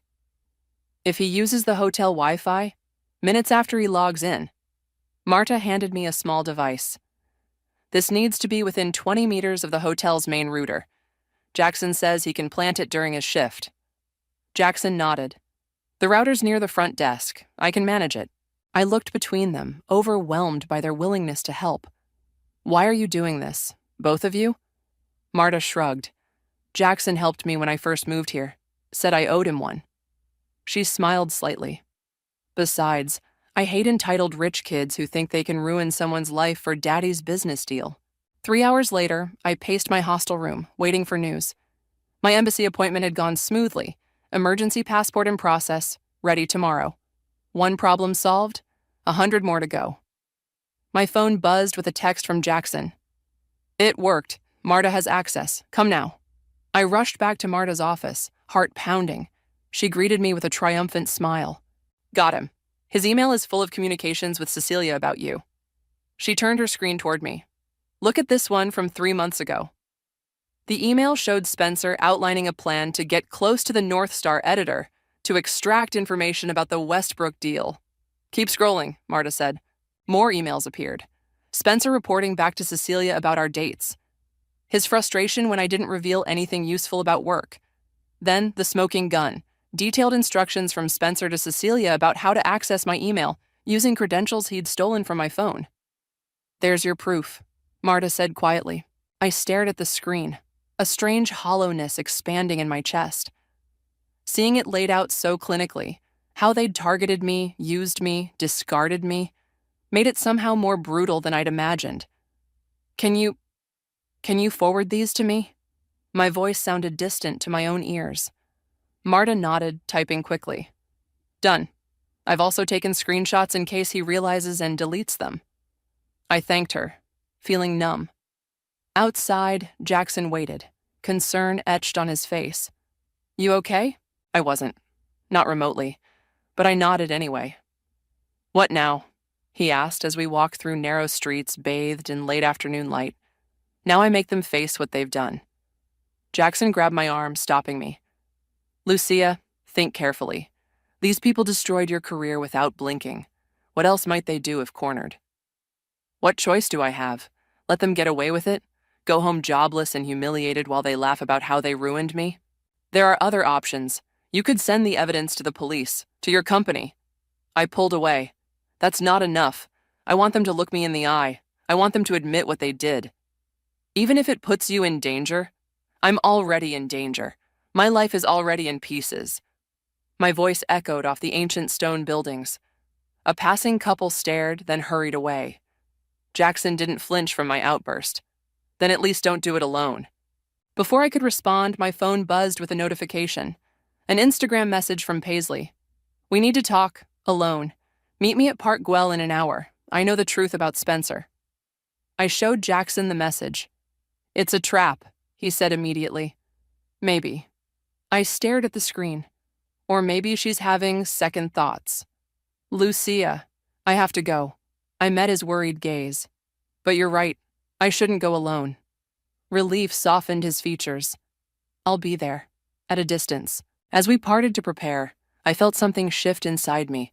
A hardening resolve, yes, but something else too. A recognition that in losing old connections, I'd somehow formed new ones. Ones based not on years of shared history, but on something perhaps more valuable. The simple choice to stand beside someone when they needed it most. Park Güell sprawled across the hillside, Gaudi's fantastical architecture catching the golden light of late afternoon. Tourists clustered around the famous mosaic salamander and colorful terraces, but I headed for the less crowded Palm Tree Avenue where Paisley had specified we meet. Jackson and I had arrived separately. He positioned himself at a cafe with clear sightlines to my meeting spot, pretending to read a guidebook while keeping watch. We'd agreed on a signal. If I touched my hair twice, he'd intervene. I spotted Paisley before she saw me. She sat alone on a bench, fidgeting with her bracelets, a nervous habit I recognized from our college days. She wore oversized sunglasses despite the fading light and kept glancing around anxiously. Paisley. She startled, then stood quickly. Lucia, you came. You said you knew the truth about Spencer. She glanced around nervously. Not here. Let's walk. I hesitated, scanning the area for any sign of the others. Nothing obvious. I nodded and fell into step beside her as we moved toward a more secluded path lined with stone arches. They don't know I'm here, she said quietly. Cecilia would kill me if she knew. Why risk it then? Paisley stopped walking, removing her sunglasses. Her eyes were red-rimmed. Because this has gone too far. What they did to your job, I didn't know about that part until you told me.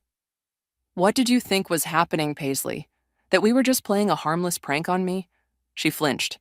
Cecilia said you'd betrayed her family, that you deserved it. She looked down. I believed her because, well, she's Cecilia. She's always been our leader. The pathetic truth of that statement hung between us. How easily we'd all fallen into orbit around Cecilia's charisma, accepting her version of reality without question. What changed your mind? I asked. Last night, after you left, I heard Spencer and Cecilia arguing in their room. The walls are thin. She took a deep breath. Spencer was angry that you'd gotten your passport back. He said something about the deal being compromised, and how her father would blame him if they couldn't deliver what they promised. I tensed. What exactly did they promise?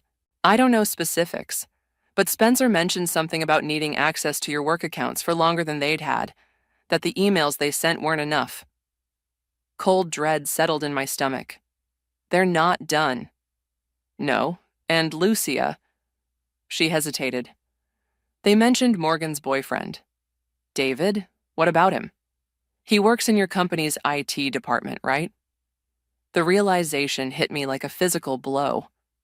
They're going to use him to access the system directly. Paisley nodded miserably. I think that was always the plan. The vacation, the emails from your account. It was just to discredit you when the real attack happened. I turned away, struggling to process this new information. David had access to North Star's entire network. With his credentials, they could plant false financial reports, leak confidential manuscripts, sabotage upcoming releases, anything to tank the company's value and make it vulnerable to Harmon's next takeover attempt. Why are you telling me this now? I asked, turning back to her. Tears welled in her eyes. Because I helped them hurt you, and you don't deserve it. Because I was too weak to stand up to Cecilia before. She wiped her cheeks. And because they're planning something tonight. Something final. What? What are they planning? I don't know details, but Spencer made a call this morning about closing the loop tonight. Something about making sure you couldn't interfere. A chill ran through me. Are they going to try to hurt me? I don't think so. Not physically. But Spencer said something about making sure you were contained until they were back in the States. She reached for my hand. Lucia, you need to leave Barcelona. Today. I pulled away from her. So that's your solution? I run away while they destroy my company and my reputation? It's not safe for you here. It wasn't safe the moment they decided to use me as a pawn in their corporate game. My voice hardened. Does Morgan know about using David? Paisley looked away. She knows. She's the one who suggested it. The betrayal cut deeper than I expected. Morgan, the friend I'd thought had the strongest moral compass. And Krista? She's just following Cecilia, like always. Paisley's voice dropped. Like I was. Was, I repeated. Past tense. She nodded, a fragile determination in her eyes. I can't do this anymore. I want to help you stop them. I studied her face, looking for signs of deception. How do I know this isn't another trap? That you're not recording this conversation for them right now? Without hesitation, she handed me her phone. Check it. I'm not recording anything. I'm not wearing a wire. This is real, Lucia. I took the phone, verified it wasn't recording, and handed it back. If you want to help me, I need something concrete. Proof I can use. I have access to their hotel room. I could... No, I cut her off. Too risky. But there is something you can do. I outlined my plan quickly, watching her expression shift from uncertainty to nervous resolve. I can do that, she said finally. Tonight? Tonight, I confirmed, before they make their move. As we finalized details, my phone buzzed with an urgent text from Jackson. Behind you, red shirt. I turned casually, spotting a man in a red polo shirt taking photos in our direction. Not a tourist. His camera was aimed directly at us. We need to go, I said, grabbing Paisley's arm. Someone's watching. Her face paled. Spencer has friends here, people he's paying to track you. We hurried toward the park exit, taking a winding path through stone columns. I texted Jackson our route as we moved. "If they know we've talked, they'll suspect me," Paisley whispered, panic edging her voice. "Then make it look good," I said, stopping suddenly. "Slap me." "What?" "If anyone's watching, make it look like we argued, like you're still on their side." Understanding dawned in her eyes. She raised her hand and slapped me, not hard enough to hurt, but convincing enough for distant observers. Then she stormed off, playing her part perfectly. I touched my cheek, watching her go. The sensation lingered as Jackson appeared at my side. "You okay?" he asked. "No," I said quietly. "But I will be. Tonight, this ends." I turned to him, my decision made. "I need your help with one more thing.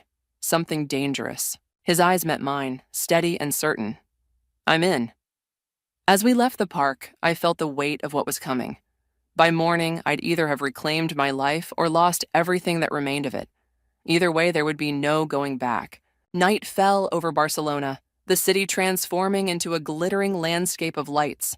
From the rooftop bar of Hotel Marisol, I could see the illuminated spires of Sagrada Familia in the distance.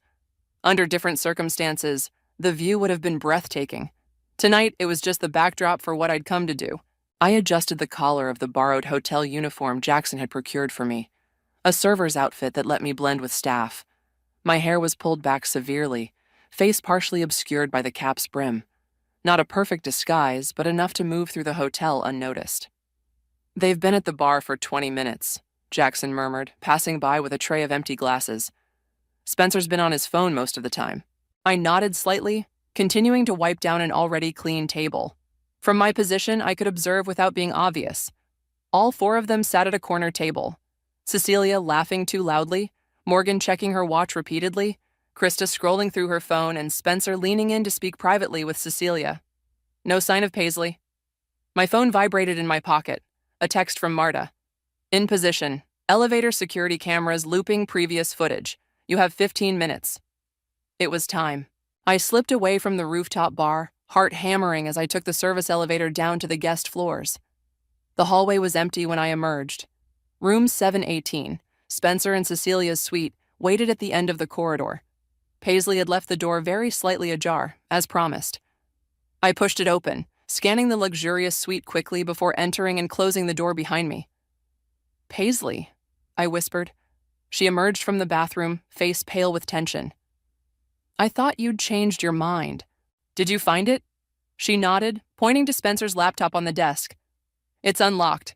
He stepped away to take a call, and I managed to keep it from going to sleep." I moved to the computer, fingers flying across the keyboard.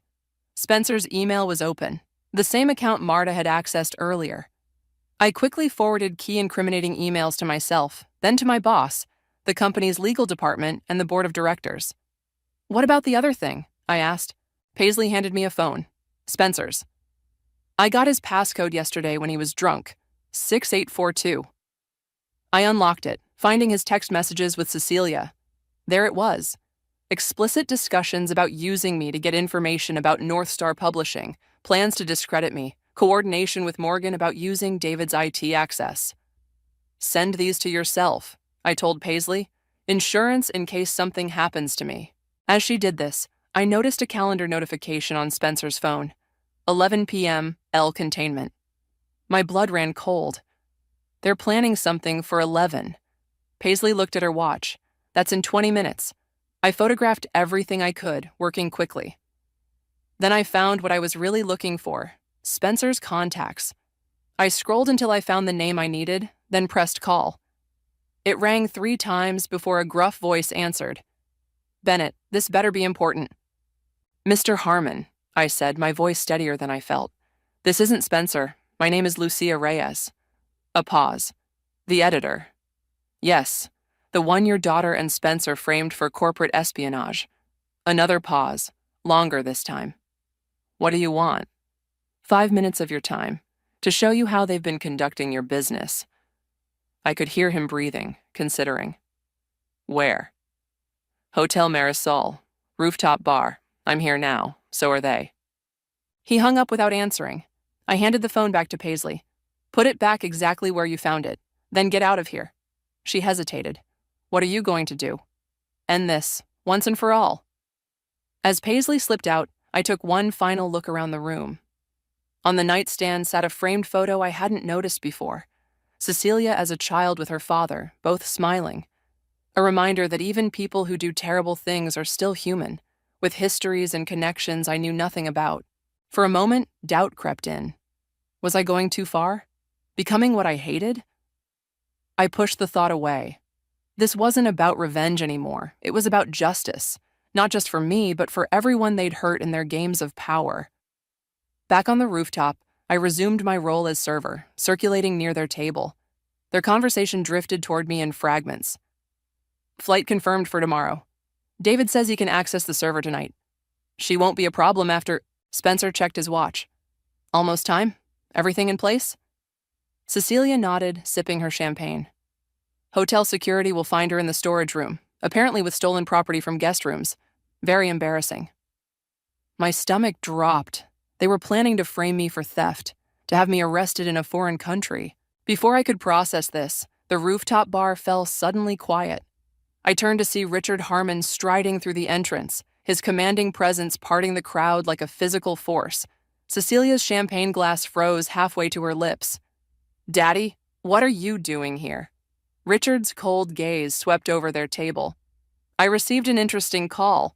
Thought I should see for myself what my money is funding these days. Spencer stood quickly, extending his hand. Richard, good to see you.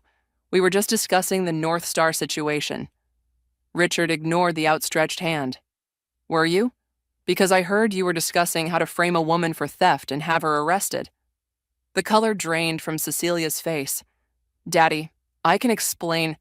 I'm sure you can. You've always been creative with explanations. His voice was ice. But first, I want to meet the woman you've been systematically destroying. I stepped forward, removing my server's cap. That would be me. Gasps erupted from the table. Morgan half rose, then sank back down. Krista's mouth fell open. Spencer's face hardened into a mask. Cecilia recovered first, her shock transforming into fury. You, how dare you contact my father? How dare I? My voice rose, years of being the peacekeeper, the reasonable one, falling away. How dare you destroy my career, steal thousands from me, plan to have me arrested, all for what? So Daddy could buy another company? Richard's expression remained impassive. Ms. Reyes, I believe you mentioned evidence. I pulled out my phone, hands steady now.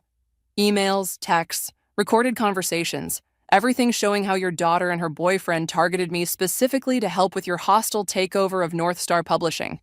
Spencer lunged for my phone. She's lying. She hacked my accounts. Jackson appeared beside me, placing himself between Spencer and me. Security footage says otherwise. Richard held out his hand. Show me. As I handed him my phone, Cecilia stood, desperation in her eyes. Daddy, you don't understand. She betrayed us first. Enough. Richard's voice cut through the air like a blade. I've seen enough.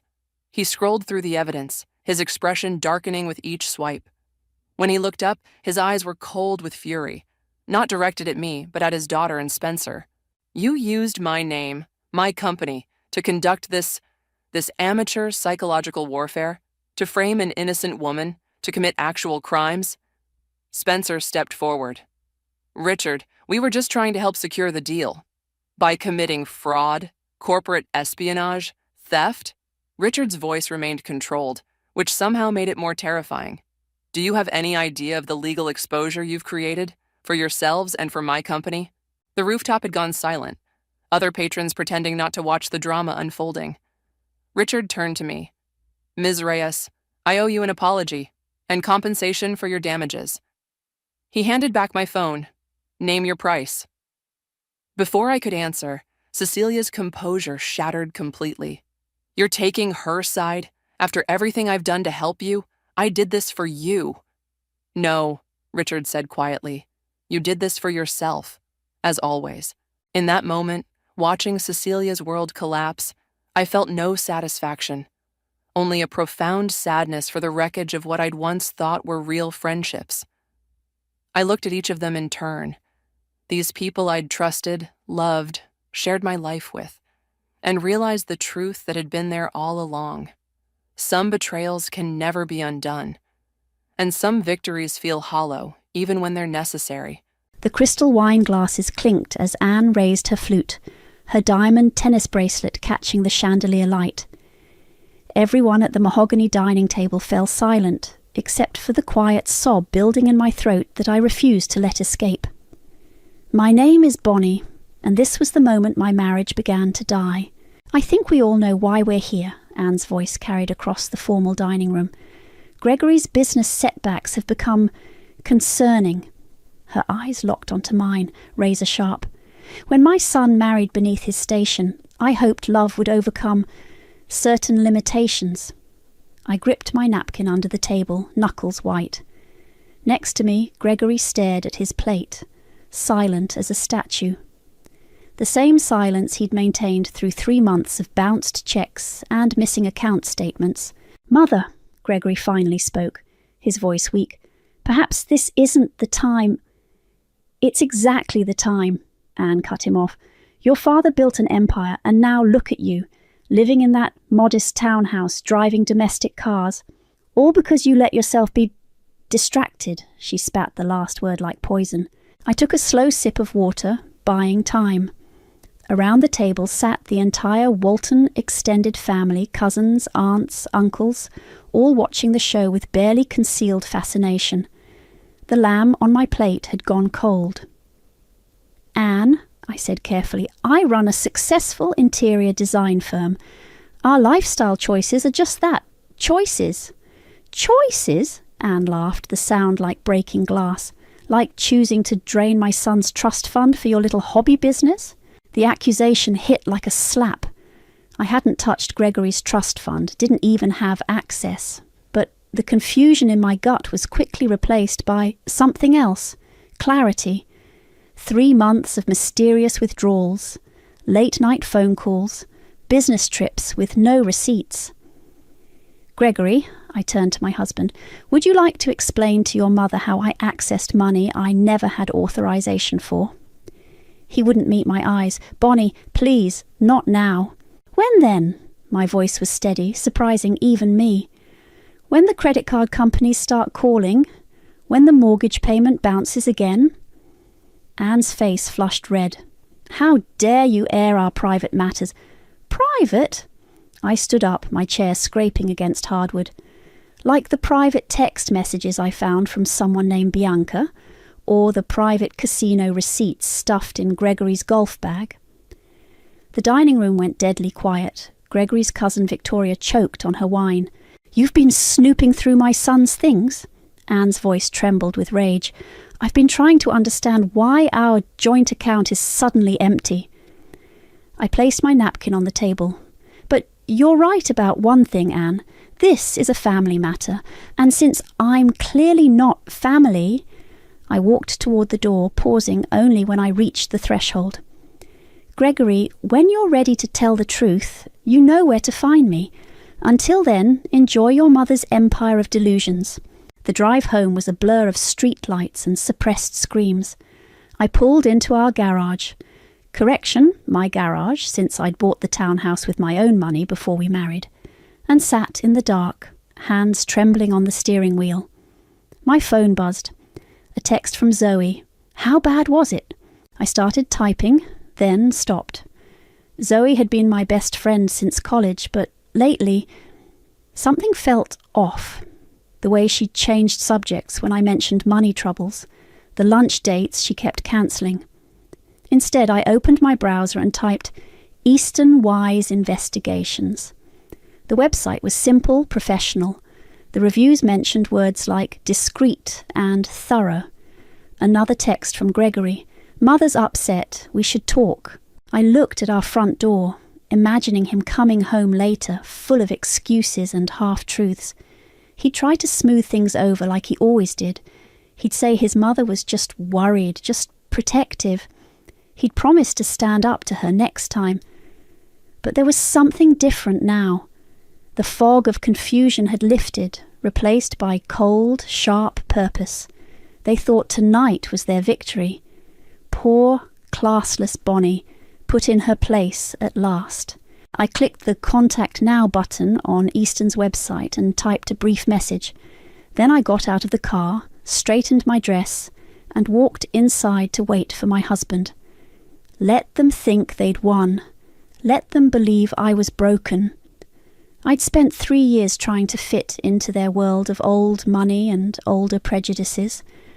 Now it was time to show them exactly what a self-made woman could do. The game was about to change, and I had nothing left to lose. These are just from the past 3 months. Easton spread photos across my office desk, each one a knife to the heart. Your husband's been busy. I picked up a receipt from the Chateau Royal. $5,000 for a business dinner. The date matched one of Gregory's supposed client meetings in Chicago. Except, according to his credit card statements, he never left the city. There's more, Easton said, sliding over a manila envelope. Bank statements showing regular transfers to multiple accounts, most under female names. The largest payments go to someone named Bianca.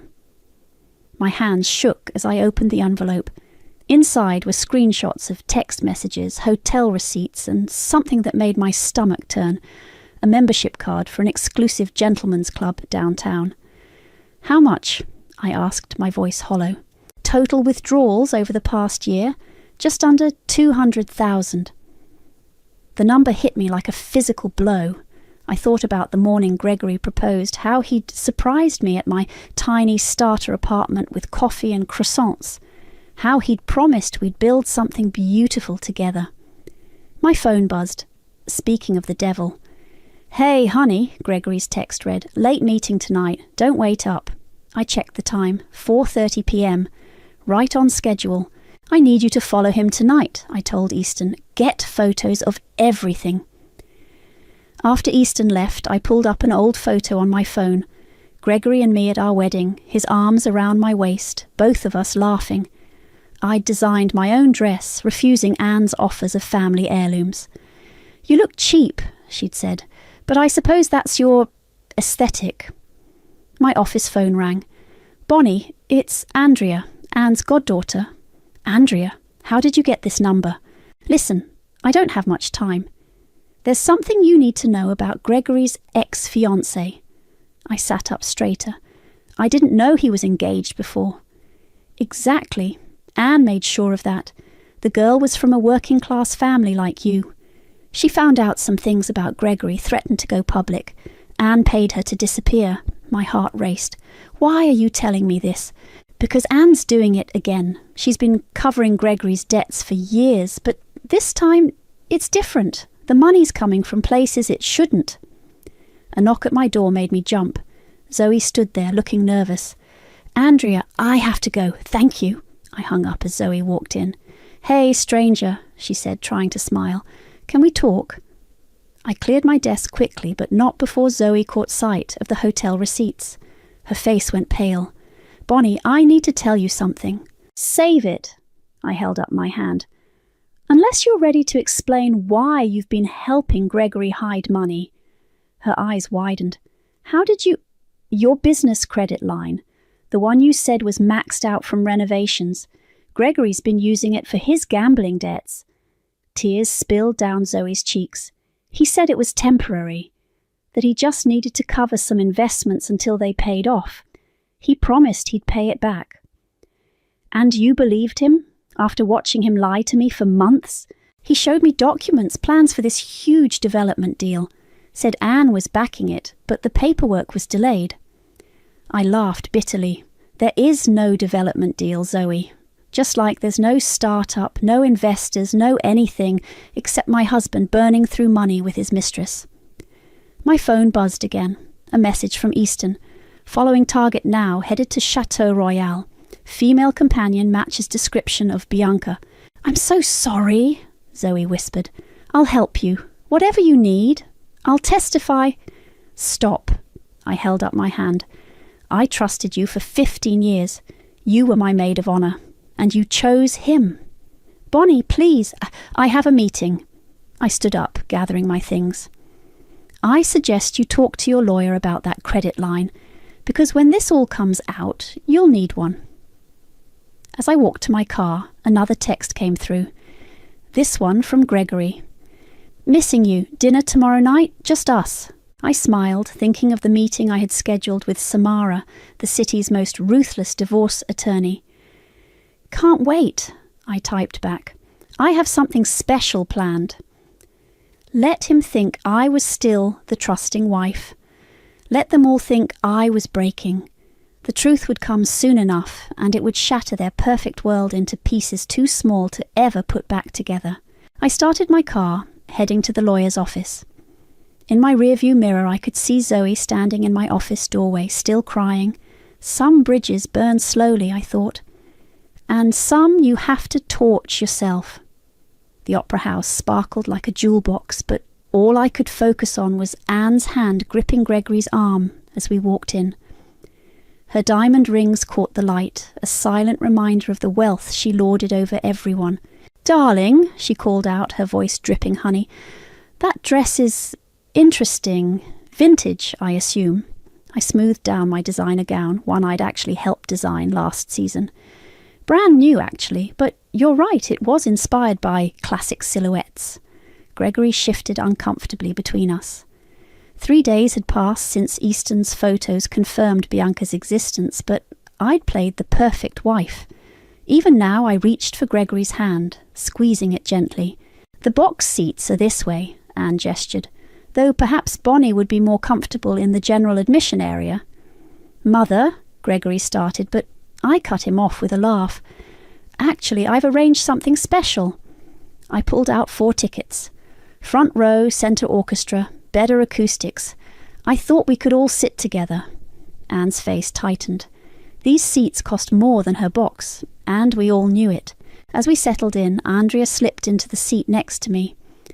Aunt Anne, she said sweetly, I hope you don't mind me joining. Anne's eyes narrowed.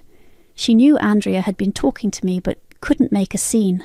Not here, not now. The lights dimmed as the orchestra tuned up. I felt my phone vibrate, a text from Samara. Documents ready, meeting tomorrow, 9 a.m.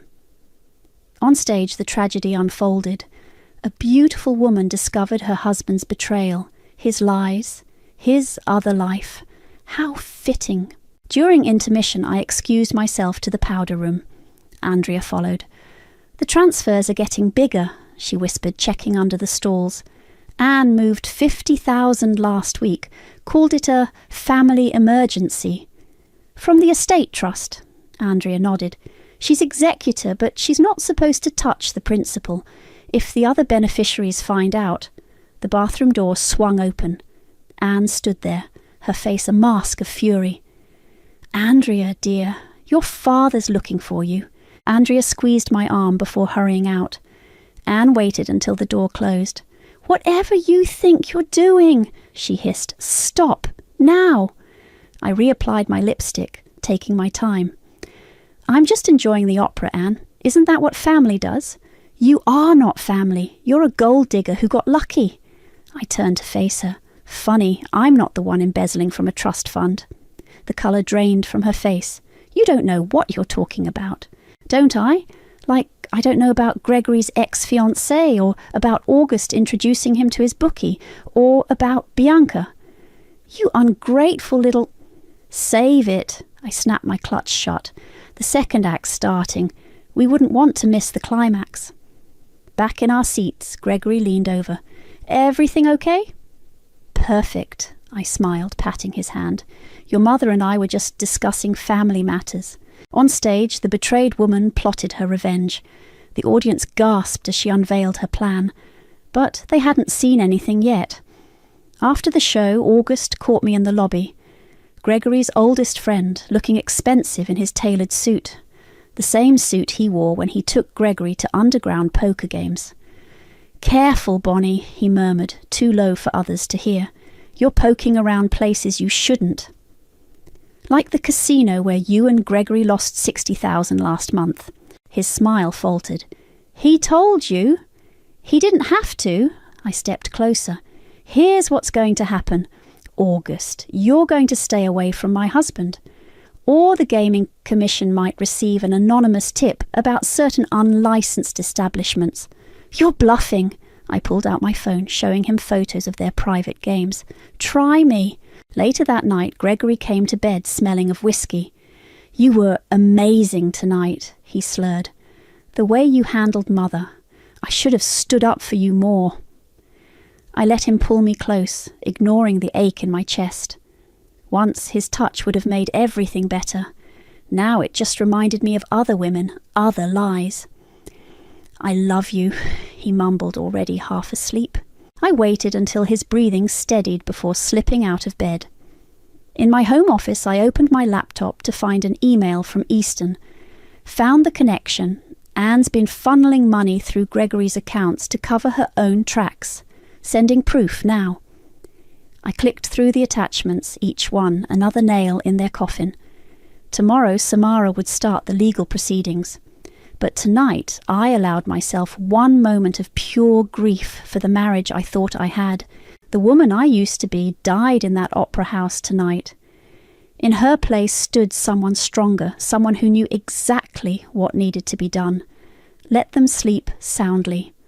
The real show hadn't even started. He withdrew how much? I gripped my phone tighter, staring at the bank alert. 15,000, Samara confirmed. From your joint account 20 minutes ago. We need to move fast. I pulled up my banking app. The account was nearly empty, again. 3 days after the opera, and Gregory was getting bolder. Freeze everything, I told her. Every account he has access to. Already done. But Bonnie, there's something else. Your friend Zoe, the credit line Gregory used, it's not just maxed out, it's in default. My stomach dropped. How bad? 120,000. The bank's threatening legal action. A knock at my office door made me jump. Edith, Anne's housekeeper for 20 years, stood there wringing her hands. Ms. Bonnie, can we talk? I waved her in. Samara, I'll call you back. Edith closed the door carefully, checking twice to make sure it latched. I shouldn't be here, but I saw something at the house. What kind of something? Mrs. Anne, she was burning papers in the study fireplace, banking documents. And there was a name I recognized, Bianca Wise. My heart raced. Wise? Like Mr. Easton's daughter? Edith nodded. I heard Mrs. Anne on the phone. She was angry, saying something about keeping quiet about the trust. The pieces clicked. Bianca wasn't just Gregory's mistress, she was Easton's daughter, and Anne had been paying her off. My phone buzzed. Andrea, emergency, meet me at Cafe Luna, now. Thank you, Edith. I grabbed my purse. Be careful, don't let Anne know you are here. 20 minutes later, I slid into a booth across from Andrea. Her hands shook as she sipped her coffee. Aunt Anne knows I've been talking to you, she said without preamble. She threatened to cut me out of the trust if I don't stop. The same trust she's been stealing from. It's worse than that. Andrea lowered her voice. Remember Gregory's ex, the one Anne paid off? She didn't just leave town. Anne fabricated evidence that she was embezzling from Gregory's first company, threatened to press charges if she didn't disappear. Do you have proof? Andrea pulled out a USB drive. Everything's here. Bank transfers, emails, even recorded conversations. Anne never thought I'd betray her, so she never hid anything from me. Why are you doing this? Because she destroyed my mother the same way, accused her of stealing, forced her out of the family. I was 12. Haven't seen Mom since. My phone lit up with texts. Gregory, why can't I access our accounts? Anne, call me immediately. Zoe, please help. The bank is threatening foreclosure. Andrea, I said slowly, how would you like to help me destroy Anne Walton? She smiled, tears in her eyes. I thought you'd never ask. Back at my office, I found August waiting. You blocked his accounts, he said, following me inside. Bad move, Bonnie. Like introducing my husband to high-stakes poker? That kind of bad move? He came to me, said he needed quick cash to cover some mistakes. August stepped closer. You really want to know what those mistakes were? I already know about Bianca and the gambling and Anne's embezzlement. He laughed. You don't know shit. You think Gregory's just some rich boy gone bad? Ask yourself why Anne's really protecting him, why she's burning evidence. Tell me. Double my usual finder's fee and I'll give you everything. Bank accounts, dates, names. The real reason Anne paid off Gregory's ex. I wrote a check, handed it over. Talk. An hour later, I sat alone in my office, staring at the wall. The truth was worse than I'd imagined. So much worse. My phone rang. Samara. The accounts are frozen, she said. But Gregory's trying to access your business accounts now. Claims he has partner rights. Let him try. I've got something better. I plugged in Andrea's USB drive. How quickly can you get a forensic accountant? For what? To trace 5 years of systematic fraud, blackmail, and embezzlement. Turns out the Waltons aren't just toxic. They're criminal. Give me 2 hours. Samara paused. Bonnie, once we start this, I know, no going back. I looked at my wedding photo, still sitting on my desk. But they started this war. I'm just going to finish it. Another text from Gregory. Baby, please, I can explain everything. I typed back, of course, dinner tomorrow night, just family. The trap was set. All the players were in position. Tomorrow night the House of Walton would fall and I'd make sure every single one of them got exactly what they deserved. Sometimes karma needs a little help, and I was more than happy to assist. The charity gala buzzed with nervous energy. I'd made sure to invite all the right people, society columnists, business reporters, even that ambitious blogger who'd been investigating old money families. They circled the room like sharks, sensing blood in the water. Darling, Anne air-kissed my cheeks, what a lovely event, though perhaps a bit exposed for family matters. I gestured to the crowded ballroom. Isn't this what you wanted, Anne? Your son's wife finally acting like proper society. Gregory appeared, looking uncomfortable in his tuxedo. The, accounts are still frozen. Banking error, I smiled sweetly. Being sorted out as we speak. A reporter approached, notebook in hand. Mrs. Walton, could you comment on your son's innovative investment strategies? There are rumours of quite impressive returns. Anne's face tightened. Gregory has always had a natural talent for finance, like his father. Really? I touched Gregory's arm. Honey, tell them about that exciting new development project. The one you've been investing in? Gregory paled. That's confidential. Oh, but everyone's talking about it, I pressed. Especially after those interesting transactions were flagged by the banking commission. The reporter's pen moved faster. Anne grabbed my elbow, nails digging in. What are you doing? She hissed. Creating a paper trail, I whispered back. Isn't that what you taught Gregory? Document everything. Across the room, Andrea was chatting with the blogger, casually dropping breadcrumbs about family trusts and missing funds. Right on schedule. Bonnie. August appeared, drink in hand. A word? I followed him to a quiet corner. Make it quick. I have reporters to entertain. This is suicide, he muttered. You really think you can take down the Waltons? They'll destroy you. Like they destroyed Gregory's ex or Andrea's mother? I sipped my champagne. Or should we discuss what really happened to that first trust fund? You don't understand. Gregory isn't just gambling away money, he's laundering it, I finished. Through your poker games. Don't worry, the Gaming Commission already knows. His face went ashen. You wouldn't. Try me. Back in the crowd, I caught snippets of conversation. Heard the accounts are frozen. Something about missing trust money. Wasn't there another fiancé before her? Perfect. Anne was holding court near the donations table, bragging about Gregory's business acumen. I stepped up beside her. Tell them about the start-up, Mother, I said loudly.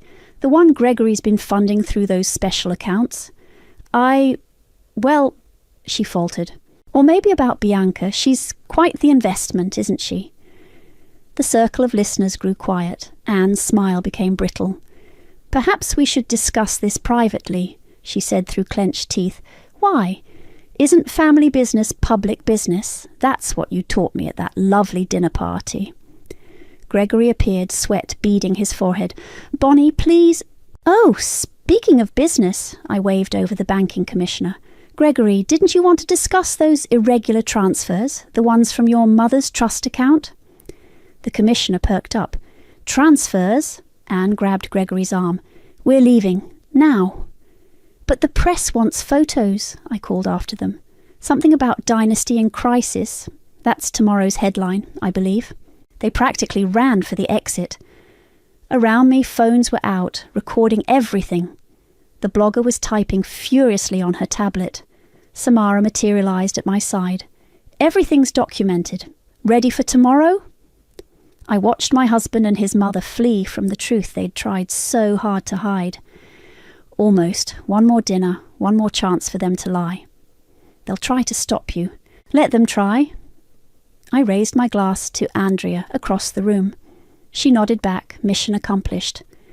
The truth's already out there. They just don't know it yet. My phone buzzed. Easton. Bianca's agreed to talk. Full statement about Gregory, Anne, and the money. Meeting tomorrow morning. I typed back, perfect timing. The gala continued around me, but the damage was done. Tomorrow's papers would be full of questions about the Walton family finances. Seeds of doubt planted, waiting to bloom into full-blown scandal. Gregory texted, "What have you done?" I smiled, thinking of the dinner I'd planned for tomorrow night. The final act in this family drama. Just giving everyone what they deserve, I wrote back. See you at dinner tomorrow. Don't be late. You won't want to miss this. Let them spend one more night pretending they were still in control. Tomorrow their carefully constructed world would crumble, and I'd be there to watch it fall. Sometimes the best revenge is simply telling the truth. And I had saved up so many truths to tell. The roast lamb was perfect, the wine was flowing, and my husband's hand shook as he lifted his glass. Across our dining room table, Anne kept glancing at her phone, no doubt seeing the headlines from last night's gala spreading across social media. Lovely dinner, darling. Gregory attempted a smile. Maybe now we can discuss unfreezing the accounts. Of course, I cut into my lamb, right after we discuss Bianca. The clatter of Anne's fork hitting her plate echoed through the room. How dare you! I had a fascinating conversation with her this morning, I continued calmly. She had quite a lot to say about both of you, especially about the trust fund money. Gregory's face went white. Bonnie, whatever she told you was documented with receipts. I took a sip of wine, just like the evidence Andrea provided, and the banking records August sold me. Anne stood up so quickly her chair toppled backward. We're leaving. Gregory now. Actually, I pressed a button on my phone. You'll want to stay for this. The doorbell rang right on cue. I smiled. That would be Samara, my lawyer. Gregory lunged for the door, but I was faster. Samara walked in, briefcase in hand, followed by two men in suits. Mrs. Walton, one of them, showed his badge. I'm Detective Morris. We have some questions about certain financial irregularities. This is ridiculous, Anne sputtered. Gregory, call our lawyer. Your lawyer's already been served, Samara said, laying out documents on the dinner table, along with the Banking Commission's cease and desist order. Gregory slumped in his chair. Bonnie, please, I can explain everything, like the $23,000 charged to Bianca Wise at Chateau Royal. I slid a receipt across the table, or the $150,000 embezzled from the family trust, or maybe the offshore accounts Anne's been using to hide money from the IRS. Anne's face turned purple. You have no proof. Actually, Detective Morris interrupted, we have quite a lot of proof, including signed statements from Miss Wise and Mr. Swanson about their roles in the money laundering operation. August would never... Gregory started. He did. I pulled out my phone, played the recording. August's voice filled the room, detailing every transaction, every scheme, every lie. You recorded him? Gregory whispered. I recorded everyone. I turned to Anne. including your conversation with Gregory's ex-fiancée 5 years ago, the one where you threatened to frame her for embezzlement if she didn't leave town. The detective stepped forward. Mrs. Walton, we'll need you to come with us. This is absurd! Anne looked wildly around the room. Gregory, do something! But Gregory was staring at the papers Samara had laid out. Bank statements, transfer records, hotel receipts. His hands trembled as he picked up a document. Mother! His voice cracked.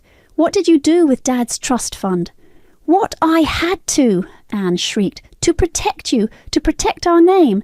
This little gold digger has no idea. Actually, Samara interrupted, my client has a very clear idea. Clear enough to provide evidence of systematic fraud spanning 5 years. Clear enough that the FBI's Financial Crimes Unit is very interested in your family's banking activities. I stood up, pulled out one final envelope. These are divorce papers, Gregory. Sign them now, and I won't press charges for your part in defrauding my business accounts. You can't prove... Zoe gave me everything. I met his eyes.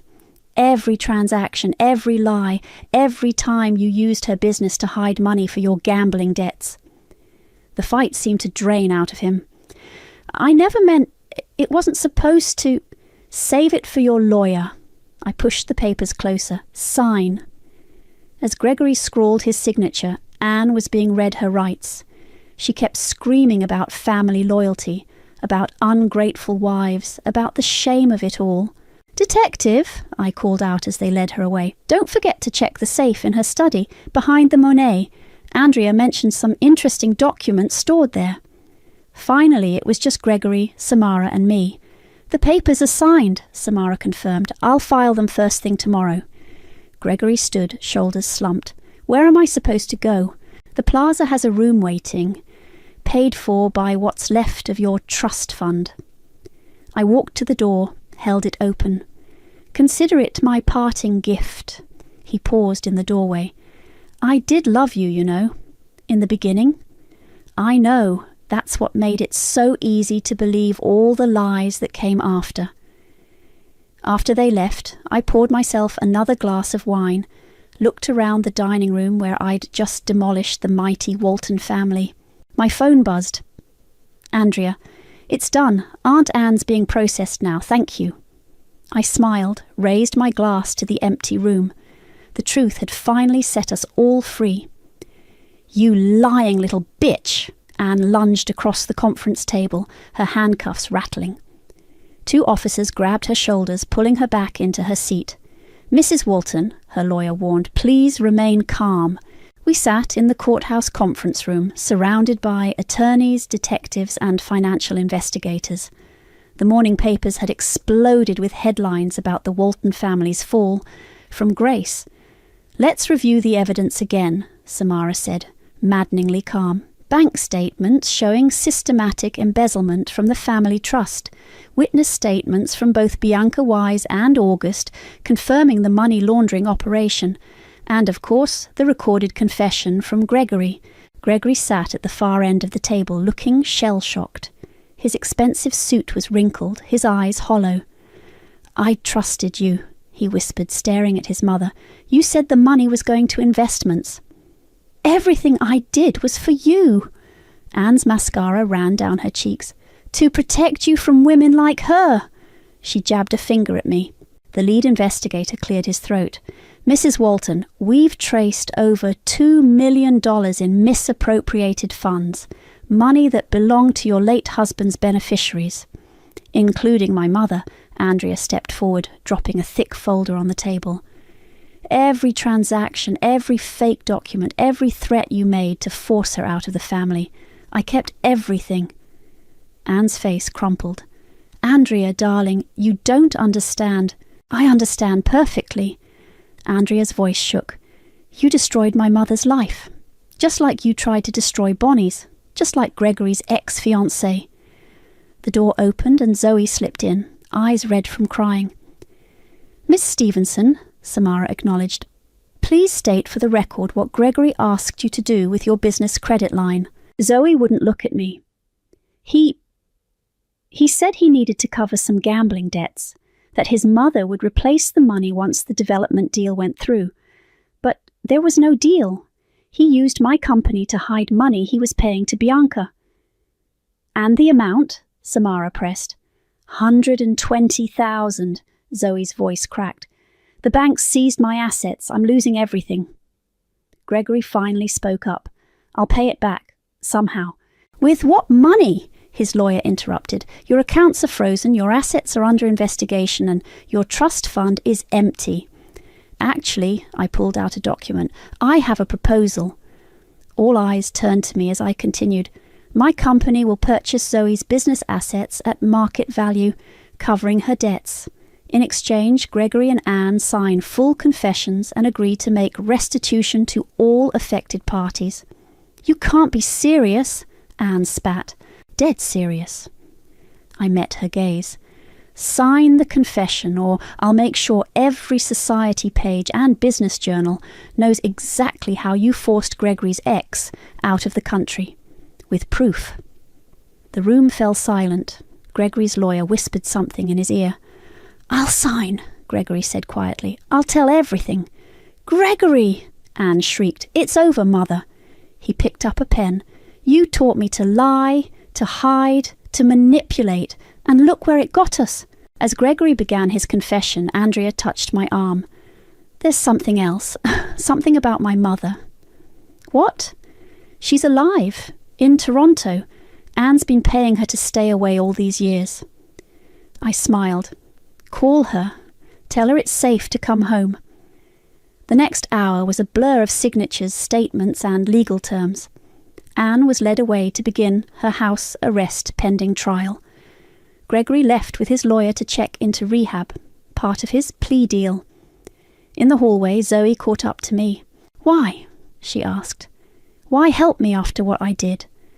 Because 15 years of friendship means something, even if it ended badly. I handed her the purchase agreement for her business. Sign this, and we're even. But our friendship is over. Tears rolled down her face as she signed. I'm so sorry. I know. I took the papers. Goodbye, Zoe. Outside the courthouse, reporters swarmed. Questions flew. Is it true Anne Walton embezzled millions? Did Gregory really run a gambling ring? What about the allegations of blackmail? Samara stepped forward. My client has no comment except this. The truth always comes out. My phone buzzed. A text from Bianca. Thank you for everything. I typed back, take care of yourself. Another message popped up, this one from Andrea. Mom's booking a flight home. Want to help me surprise her? I smiled, thinking of Anne in her mansion, alone with her lies, of Gregory in rehab, finally facing his demons, of all the lives they'd tried to destroy. Justice doesn't always wear a black robe, I texted back to Andrea. Sometimes it wears designer heels and carries receipts. The morning sun felt warm on my face as I walked away from the courthouse. Behind me, the mighty house of Walton lay in ruins, brought down not by force but by the simple power of truth. And I had never felt stronger. The key clicked in my new penthouse lock as Andrea helped me carry in the last box. Through floor-to-ceiling windows, the city sparkled like scattered diamonds, a view that would have made Anne seethe with jealousy. Mom's flight lands in an hour, Andrea said, checking her phone. I still can't believe she's really coming home. Believe it. I unpacked a frame, my first design award, earned while the Waltons were sneering at my little hobby business. How's the trust redistribution going? The lawyers found everything Anne hid. All the beneficiaries are getting their shares plus interest. She smiled, including Mom. My phone buzzed, a news alert about Gregory. He'd completed rehab and was working at a small accounting firm, living in a modest apartment. No more gambling, no more lies. Sometimes rock bottom has a foundation you can rebuild on. Have you heard from Zoe? Andrea asked me. She sent an email. The business transition is complete. She's moving to Seattle. Fresh start. A knock at the door made us both turn. Samara stood there, holding a bottle of champagne and a thick envelope. "It's done," she announced, striding in. "Anne's plea deal is final. No jail time, but house arrest, full restitution, and she's barred from managing any trusts or estates." "How's she taking it?" "Last I heard, she's selling the mansion. Can't afford the upkeep without the trust money she was stealing." I opened the envelope. Final divorce papers signed and filed. Gregory had surrendered all claims to my business and assets. Freedom printed in legal terminology. "Speaking of business," Samara continued, "that development deal you found? The legitimate one?" "The old theatre renovation? Board approved it this morning. Your design firm got the contract," Andrea squealed, hugging me. "You're going to transform downtown." "We are," I corrected her, "if you still want that project manager position." Her eyes widened. "Really? Really? Time to build something new." My phone lit up with a text from Bianca. "Thought you should know. August got raided. Feds found everything. No more underground poker games." "Good," I texted back. "Stay strong." Samara popped the champagne, filling glasses. "To karma." "To truth," Andrea added. "To freedom," I finished. Another knock, this time a delivery man with a large package. Inside was a framed magazine cover. My face, my story. Phoenix Rising. How one woman exposed a dynasty's decay. "Put it there." I pointed to the wall facing the elevator. Anyone visiting would see it first thing. Andrea's phone chimed. "Mom's landing early. I should go." "Give her a hug for me." I walked her to the door. "Dinner tomorrow? All of us?" "Wouldn't miss it." After she left, Samara helped me arrange furniture, turning the penthouse from empty space into home.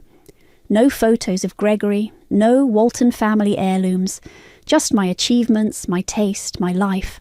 "You know," Samara said, adjusting a lamp, "most people would have settled, taken the quiet divorce, kept the secret. Most people didn't watch their husband and his mother destroy lives for sport." "True," she paused. "Any regrets?" I walked to the windows, looked out at my city. Somewhere down there, Anne sat alone in her mansion, counting her losses. Gregory slept in his one-bedroom apartment, learning to live without lies. August faced federal charges. Zoe packed for Seattle. "No regrets," I said finally. "Just lessons." Like karma needs evidence, justice needs receipts, and sometimes the best revenge is simply standing in your truth until the lies around you crumble.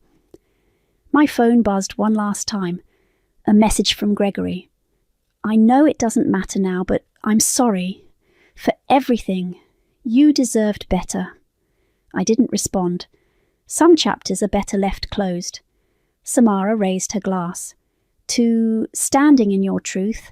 To climbing higher," I added, thinking of all those times Anne looked down on me. Now I had the best view in the city.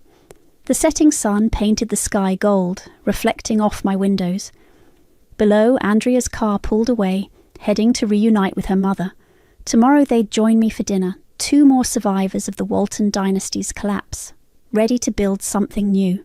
I touched the magazine cover, traced the word Phoenix. Anne once told me I'd never rise above my station. She was right about one thing. I rose far above hers instead. The city lights winked on, one by one, like stars coming out. My city, my truth, my life, finally, completely mine. It started raining the moment they lowered Jesse's casket into the ground. Not a drizzle, a full-on, cold, miserable downpour like the sky was grieving with me. Or maybe mocking me. I couldn't tell the difference anymore. My name is Oakley, and 3 months ago, I buried my husband. The man who made coffee every morning even though he didn't drink it. The man who kissed my forehead before every shift and told me he'd be home safe. He wasn't. One slip, one faulty rig at the construction site, one phone call that shattered everything. I stood there soaked to the bone, clutching the folded flag they handed me like it was supposed to mean something. My fingers were numb, not from the cold, but from holding back the scream that had been lodged in my throat since the call. "Sweetheart," my mother's voice cut through the rain. She stepped under my umbrella without asking. Her mascara was smudged, but her eyes were dry. "We need to talk. It's about the house." I blinked. "What?" My father joined her, his arm around her shoulder like a prop. "We didn't want to bring this up today, but we don't have a choice. The bank, Oakley, we're about to lose the house." I stared at them. The same house I grew up in? The one they always bragged about paying off early? Tessa appeared beside them, all fake tears and dramatic sniffles. "It's bad, Oak. They're behind on everything. They didn't want you to worry, but it's serious." I didn't say anything. Couldn't. My heart was already bleeding. "We wouldn't ask if we weren't desperate," Mom said, gripping my arm. "Jesse would have wanted us to be okay. He was family." That word, family. It hit me like a punch to the gut. "We're not asking for all of it," Dad added quickly. "Just enough to stop the foreclosure. We'll pay you back. Every cent." I don't remember agreeing. I just remember nodding. I remember Tessa hugging me like she'd won something. I remember the way Mom's hand lingered on my purse when I pulled out the checkbook. The insurance money had come in 2 weeks after the funeral. Jesse had been thorough, responsible. He'd taken care of everything, even in death. $480,000. I hadn't touched a cent. I couldn't. It felt like blood money. But they needed help. My parents, my sister, my family. And Jesse would have helped them. He always said, family first, even when they suck. So I wrote the check. $320,000, enough to cover the debt and give them a cushion. I kept a little for myself, just enough to cover rent and groceries for a few months. It felt right, like I was doing something good in the middle of all the pain. They hugged me, told me I was a blessing, promised to keep me updated. Then they disappeared. No calls, no texts, no updates, just silence. At first, I didn't think much of it. They were probably busy dealing with the bank, I told myself. Paperwork, lawyers, whatever. I left voicemails. "Just checking in," I'd say. "Hope everything's okay." Nothing. Maya, my best friend since high school, wasn't buying it. "They're ghosting you," she said over coffee one afternoon. "You gave them 300 grand, Oak. You don't get to be polite anymore." "They're my parents," I mumbled. She raised an eyebrow. "So?" I didn't have an answer. 2 months passed. Rent was coming due again. I picked up extra shifts at the bookstore, canceled my gym membership, and stopped ordering takeout. I didn't touch the last bit of insurance money. I couldn't. That was Jesse's. It felt sacred. Then, out of nowhere, Tessa texted, "Hey, so sorry we've been MIA. Things have been crazy. Let's do brunch soon." I stared at the screen like it might explode. No mention of the house. No mention of the money. I showed Maya. "Brunch?" she scoffed. "Is she serious?" I didn't respond. I couldn't. Something in my chest twisted. I didn't want to believe it. Not yet. Then came the video. It was a Tuesday. Freddie, my neighbor across the hall, knocked on my door with a USB drive in hand. "You need to see this," he said, eyes serious. Freddie was a drone guy, always flying that thing around the neighborhood. I used to tease him about it, called him Spy Kid. He didn't smile this time. I plugged the drive into my laptop. The footage was clear. A dealership. BMW. My parents and Tessa standing next to a white convertible, laughing, hugging the salesman, signing papers, champagne. I covered my mouth. Then I heard it. Clear as day. My father's voice. She actually fell for it. The room spun. I paused the video. "They bought a car?" I whispered. Freddie nodded. "That was 3 weeks ago. I didn't want to assume anything, but I recognized your sister." I couldn't breathe. Maya came over that night. She watched the footage in silence, then turned to me. They lied to you, she said. They stole from you. From Jesse. I sat on the floor, knees to my chest, staring at the paused video. My mother's smile, my father's smug laugh. Tessa's sunglasses perched on her head like a crown. I felt something shift inside me, like a door I didn't know existed had just creaked open. I didn't cry, not this time. I just whispered, "They're going to regret this." I called them, all three, one after the other, straight to voicemail.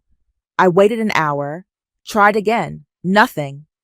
Maya sat across from me at the kitchen table, arms folded, jaw tight. "They're not going to pick up, Oak. You saw the video. They're not hiding it. They don't care." I stared at my phone like it might grow a conscience. "I just want to hear them say it. I want to hear them lie to my face." Maya leaned forward. "Then let's go to them." I blinked. "You mean like show up unannounced. You gave them your husband's life insurance and they ghosted you. You deserve answers." I hesitated. She stood up. "I'm driving. Get your shoes." The drive to my parents' place felt longer than it was. My stomach churned the whole way. I kept picturing Jesse's face, how he used to say, "Your mom's intense, but she means well." He never saw this coming. Neither did I. We pulled up to the house, and I froze. It looked perfect. Fresh paint, new landscaping, a shiny black SUV in the driveway. Not a single sign of financial distress. Maya whistled low. "Foreclosure, huh?" I got out of the car, my legs stiff. Every step up the walkway felt heavier. I rang the bell. Footsteps. Then the door opened. Tessa. She blinked at me like I was a stranger. "Oakley? Oh my God, what are you doing here?" I forced a smile. "Just thought I'd stop by. It's been a while." She looked past me at Maya, then back. Now's not really a good time. We're in the middle of—" "Where's Mom?" I asked. Before she could answer, Mom appeared behind her, holding a glass of wine. "Well, this is a surprise," she said, lips tight. I stepped inside without asking. Maya followed. The living room was spotless. New furniture, marble coffee table, a massive flat screen mounted on the wall. I turned slowly. "So, the house is fine." Mom's smile didn't reach her eyes. "We managed to work something out with the bank. It was a miracle, really." Tessa chimed in. "Yeah, we pulled some strings. You know how it is." I looked at them. "You didn't think to tell me?" "We didn't want to worry you," Mom said quickly. "You've been through so much." I nodded. "Right, so much. Like burying my husband and giving you $300,000.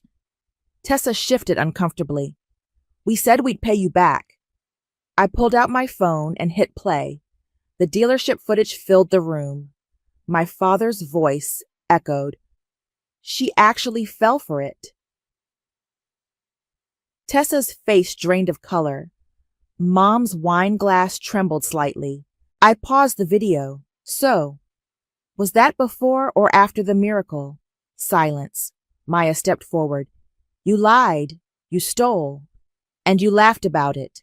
Mom's voice hardened. "You don't understand the pressure we were under." I turned to her. "No, I understand perfectly. You saw me broken. You saw me grieving.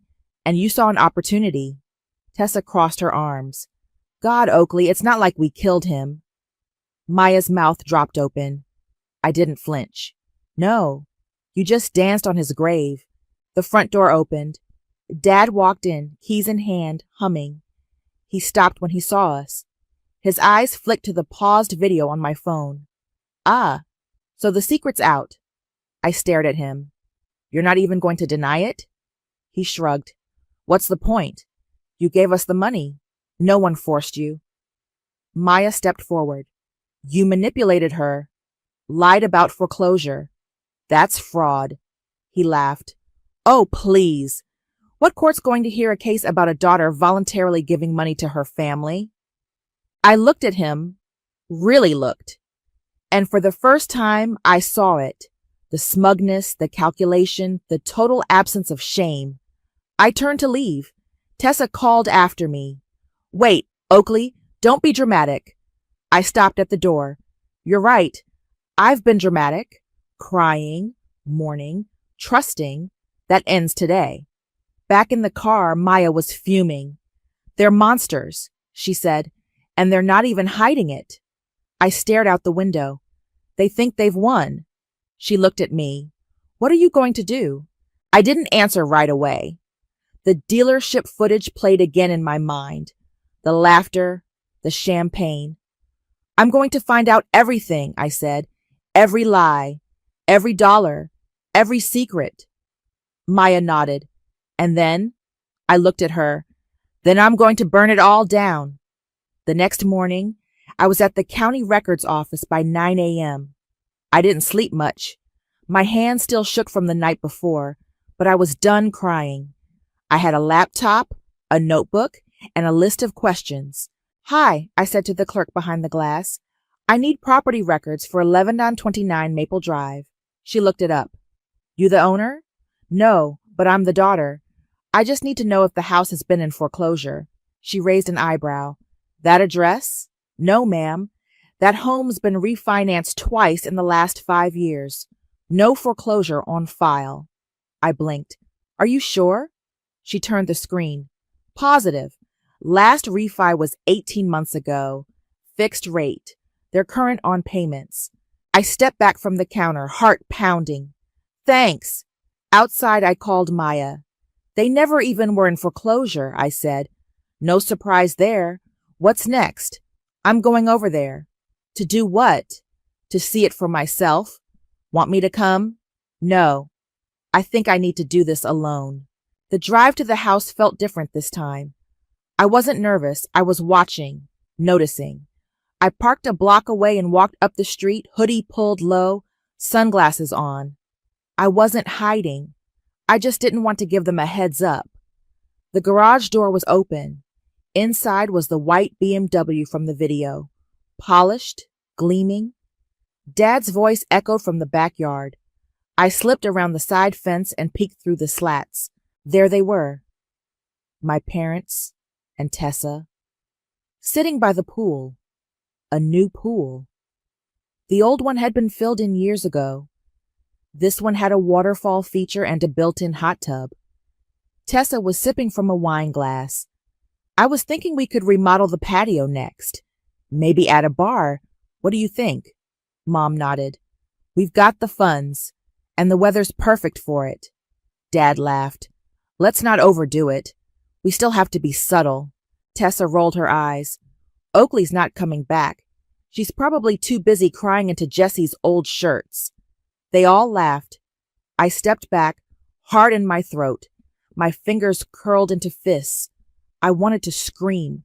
I wanted to storm in and flip the damn table. But I didn't. I pulled out my phone and hit record. I got it all. Later that night, I sat on Maya's couch, playing the video.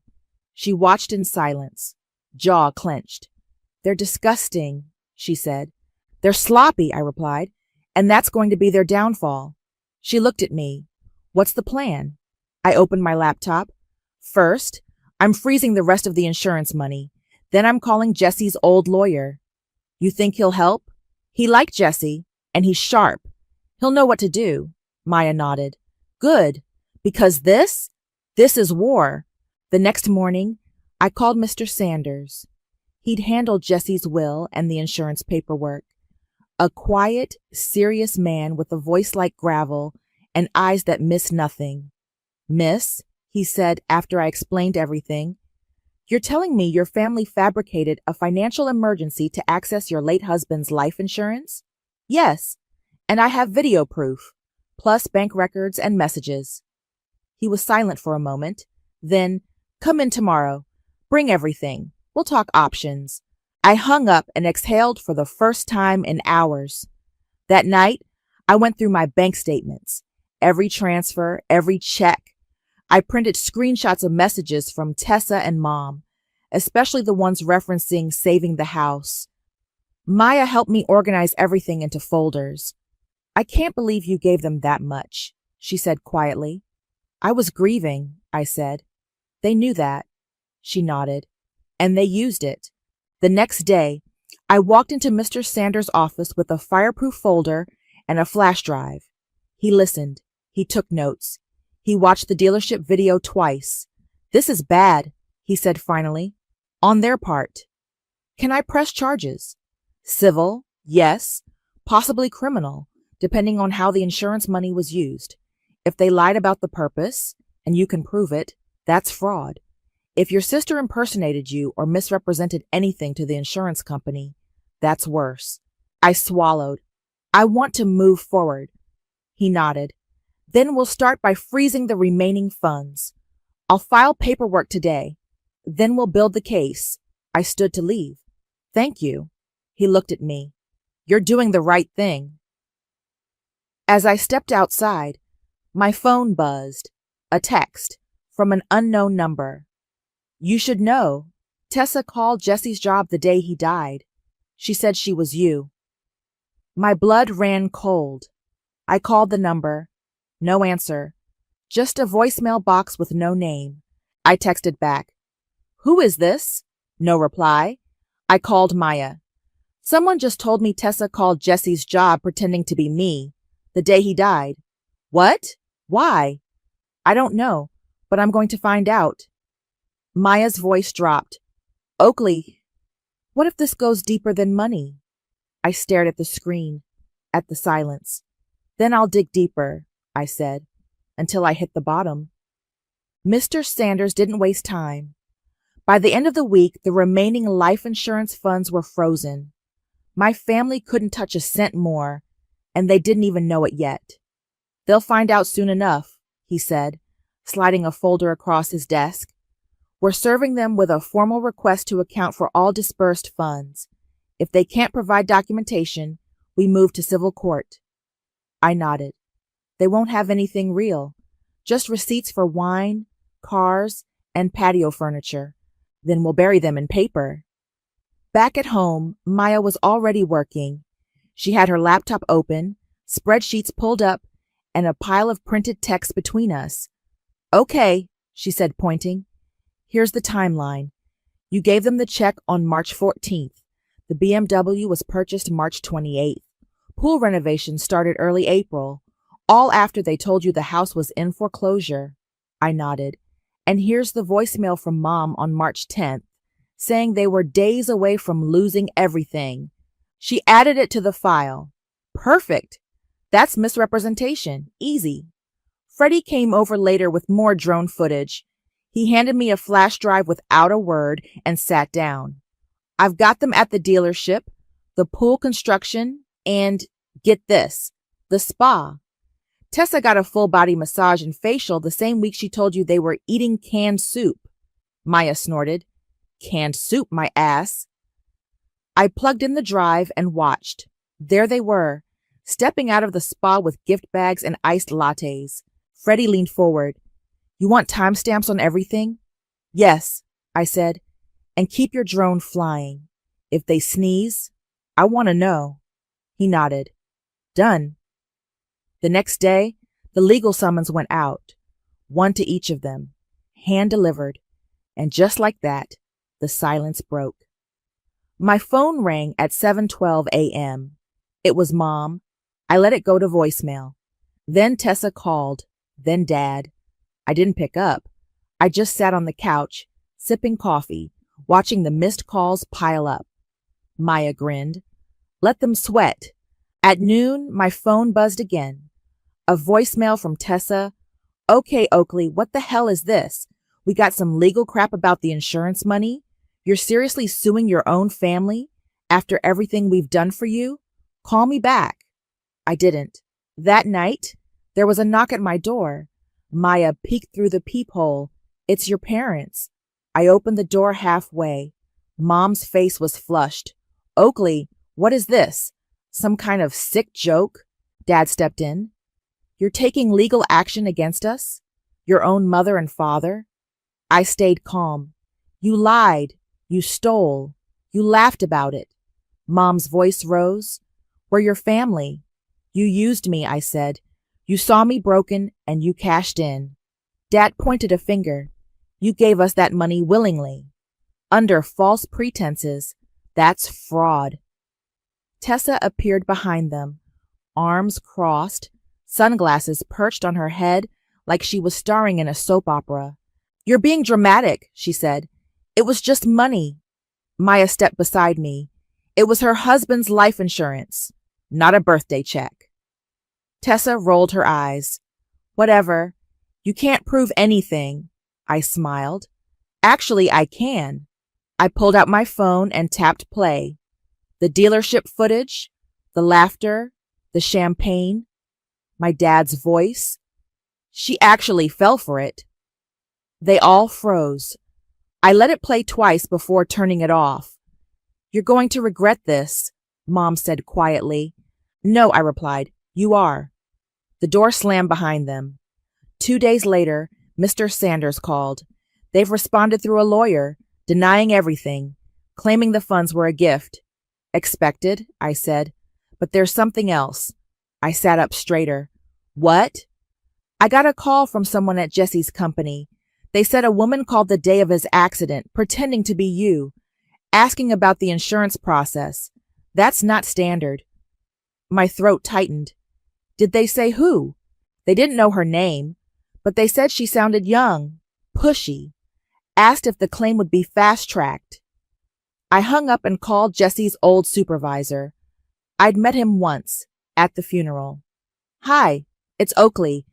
I need to ask you something. Strange. He remembered the call. Yeah, I thought it was you, but now that you mention it, the voice was off. She kept saying she was your sister, then corrected herself. I swallowed. Do you have a recording? I'll check. That night, I went through old texts between me and Tessa. I found one from the day Jesse died. So sorry, Oak. Let me know if you need anything. Love you. It was sent at 10:42 a.m. Jesse's accident happened at 11:15. She knew before I did. I stared at the screen until it blurred. Then I opened my laptop and started a new folder. Tessa, possible insurance fraud. I added everything. Maya sat beside me, quiet. You okay? No, I said, but I'm getting there. She nodded. Good. Because they're about to find out who they messed with. I found her at the salon. Tessa always posted her location on her stories like she was a celebrity. Self-care day, with a boomerang of her holding a pink smoothie. I didn't even have to zoom in to see the name of the place. I walked in just as she was stepping out of the massage room, robe on, hair tied in a silk wrap. She froze when she saw me. Wow, she said. Didn't expect to see you here. I smiled. I figured we should talk, privately. The receptionist was already eyeing us. Tessa sighed. Fine. 5 minutes. We stepped outside into the parking lot. Her BMW gleamed in the sun like a slap in the face.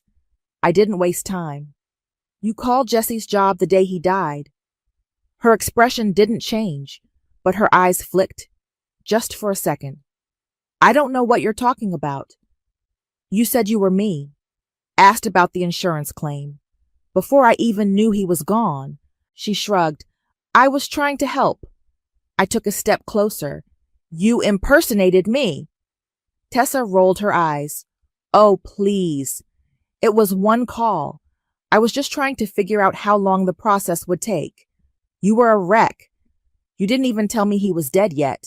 She looked away. I found out through someone at the site. I just wanted to know what we were dealing with. We? She turned back, arms crossed. Don't act like you didn't need help. You were falling apart. You couldn't even get out of bed. You weren't helping me. You were helping yourself. She smirked. So what? It's not like I forged anything. I asked a question. Big deal. You lied. You used my name. That's fraud. Her face twisted. You're really going to take this to court? Over a phone call? No, I said. Over everything. The money, the lies, the fact that you celebrated Jesse's death like it was a lottery win. She scoffed. Don't be dramatic. I pulled out my phone and opened the folder. You want to hear what you texted Mom the day of the funeral? I read it aloud. She looks like a ghost in that dress. Bet she doesn't even realize she gave us more than we asked for. Tessa's face drained of color. I kept going. Once the check clears, I'm booking Cabo. She lunged for the phone. I stepped back. Don't touch me. You went through my phone? She hissed. No. You backed it up to the cloud. Jesse set it up for you, remember? She looked like she might spit. You used my grief, I said. You used my husband's death. Tessa's voice dropped. You were always the favorite, the golden one. Jesse was perfect. You had the life I was supposed to have. I stared at her. So you stole it? She didn't answer. I turned to go. You think you're better than us now? She snapped. Because you lawyered up? I stopped. No, I think I'm finally seeing you for who you are. I got in my car and drove straight to Maya's. She opened the door before I even knocked. Well, she admitted it. Said she called pretending to be me. Said I was falling apart, so it was justified. Maya's jaw tightened. That's not just fraud. That's impersonation. Maybe even wire fraud, depending on what she said to the company. I nodded. We need to add it to the case. We sat down at her kitchen table, laptops open, files spread out. I forwarded the audio recording I'd secretly taken of Tessa's confession to Mr. Sanders. He replied within the hour. This changes things. We'll be adding criminal impersonation and misrepresentation to the civil suit, also looking into federal fraud statutes. I exhaled. Maya handed me a glass of water. You okay? No, but I'm not scared anymore. She smiled. Good, because they should be. The next day, I went through more of Jesse's things. I found his old phone, still functional, still logged into his email. I wasn't sure what I was looking for until I saw a thread between him and my dad. Subject line, helping Oakley's family. I clicked. Dad had asked Jesse if he'd consider loaning them $50,000 to help with some home repairs. Jesse declined politely, said we were saving for a house of our own. The email was dated 6 months before he died. I forwarded it to Mr. Sanders. Later that night, I got another anonymous text. Check Tessa's Venmo from March 15th. She split a payment for the car with your dad. I opened the app, searched her public transactions. There it was. BMW down payment, paid to Dad, with a champagne emoji. I stared at it for a long time. Then I screenshotted it, saved it, and added it to the evidence folder. Maya looked over my shoulder. They really thought you'd never look. They thought I'd just stay broken. She nodded. They don't know you anymore. I closed the laptop. They never did. They showed up at my apartment on a Sunday. I was folding laundry when the knock came. Not a polite tap. A full-on, angry, impatient bam, bam, bam. Maya peeked through the peephole. It's them, and they brought the damn car. I opened the door slowly. There they were. Mom in designer sunglasses, Dad in a crisp polo, Tessa in heels too high for daylight. And behind them, parked like a trophy, the white BMW. Mom stepped forward. We need to talk.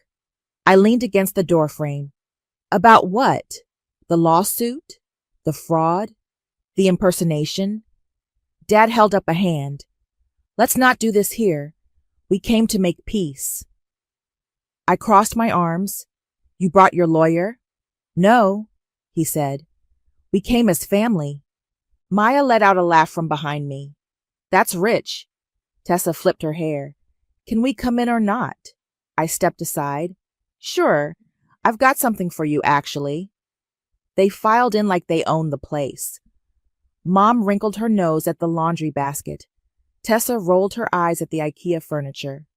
We've been thinking, Dad started, sitting on the edge of my couch like it might stain him.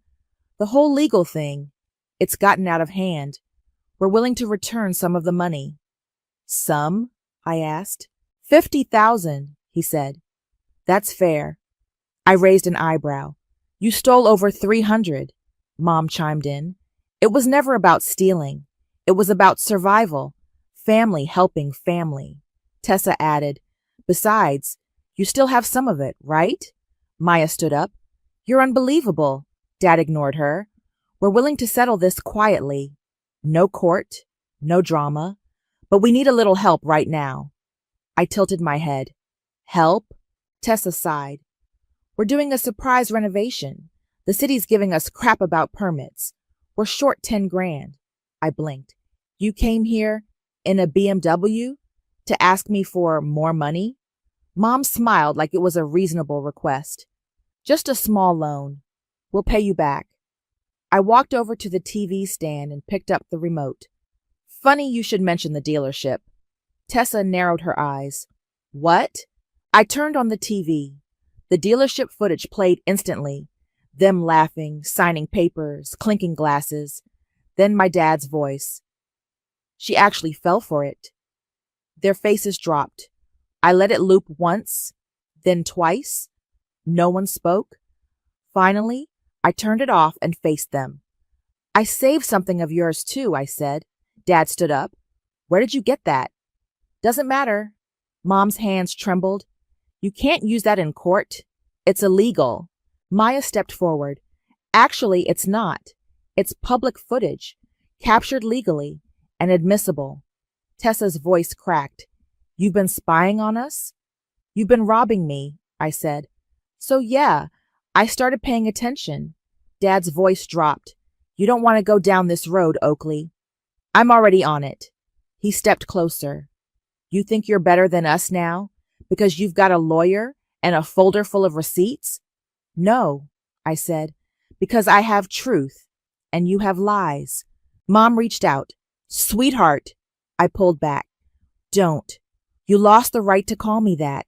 Tessa's voice turned cold. You're going to destroy this family. I looked at her. You destroyed it the moment you cashed in on my husband's death. They stood there, silent. Then Maya said, You should go, before we call security. Dad opened his mouth, then closed it. He turned and walked out. Mom followed, heels clicking like gunshots. Tessa lingered for a second. You think this makes you powerful? She asked. No, I said, but it makes me free. She scoffed and stormed out. The door slammed. Maya exhaled. Holy shit! I sat down, heart pounding. She grinned. You didn't even flinch.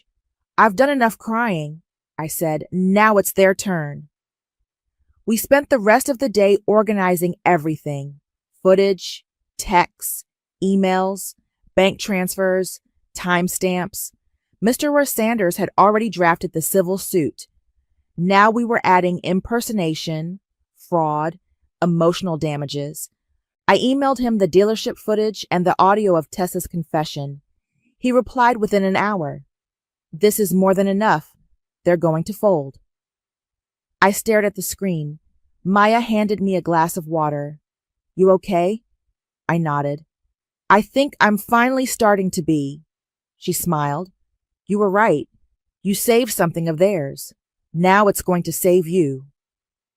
I looked out the window. The BMW was gone, but the damage was done, and the reckoning had just begun. They walked into Mr. Sanders' office like they still had the upper hand. Tessa wore a tight blazer and heels that clicked with every step. Mom had on pearls and a forced smile. Dad's tie was crooked, but his smirk was intact. They brought a lawyer, some guy in a cheap suit who looked like he hadn't read a single page of their file. I sat across the table with Maya beside me and Mr. Sanders at the head. Let's begin, he said, calm and cold. We're here to discuss the formal response to the civil suit filed by my client, Oakley, regarding the misappropriation of life insurance funds, emotional damages, and fraudulent misrepresentation. Dad leaned forward. This whole thing is a misunderstanding. Mr. Sanders didn't blink. We'll let the evidence speak for itself. He opened a folder and slid a stack of documents across the table. These are certified bank records, text messages, drone footage, and a recorded confession from Tessa regarding impersonation and misuse of funds. Tessa's lawyer barely touched the papers. This all seems circumstantial. Mr. Ross Sanders smiled faintly. Let's start with the dealership footage. He hit play on the small screen in the center of the table. The video filled the room, the three of them laughing, signing the BMW paperwork, clinking glasses. Then Dad's voice. She actually fell for it. No one spoke. Mr. Sanders continued like he was reading a grocery list. Following that, we have Venmo transactions linking the car down payment to the insurance money, time-stamped 2 weeks after the funds were transferred. He flipped to a second page.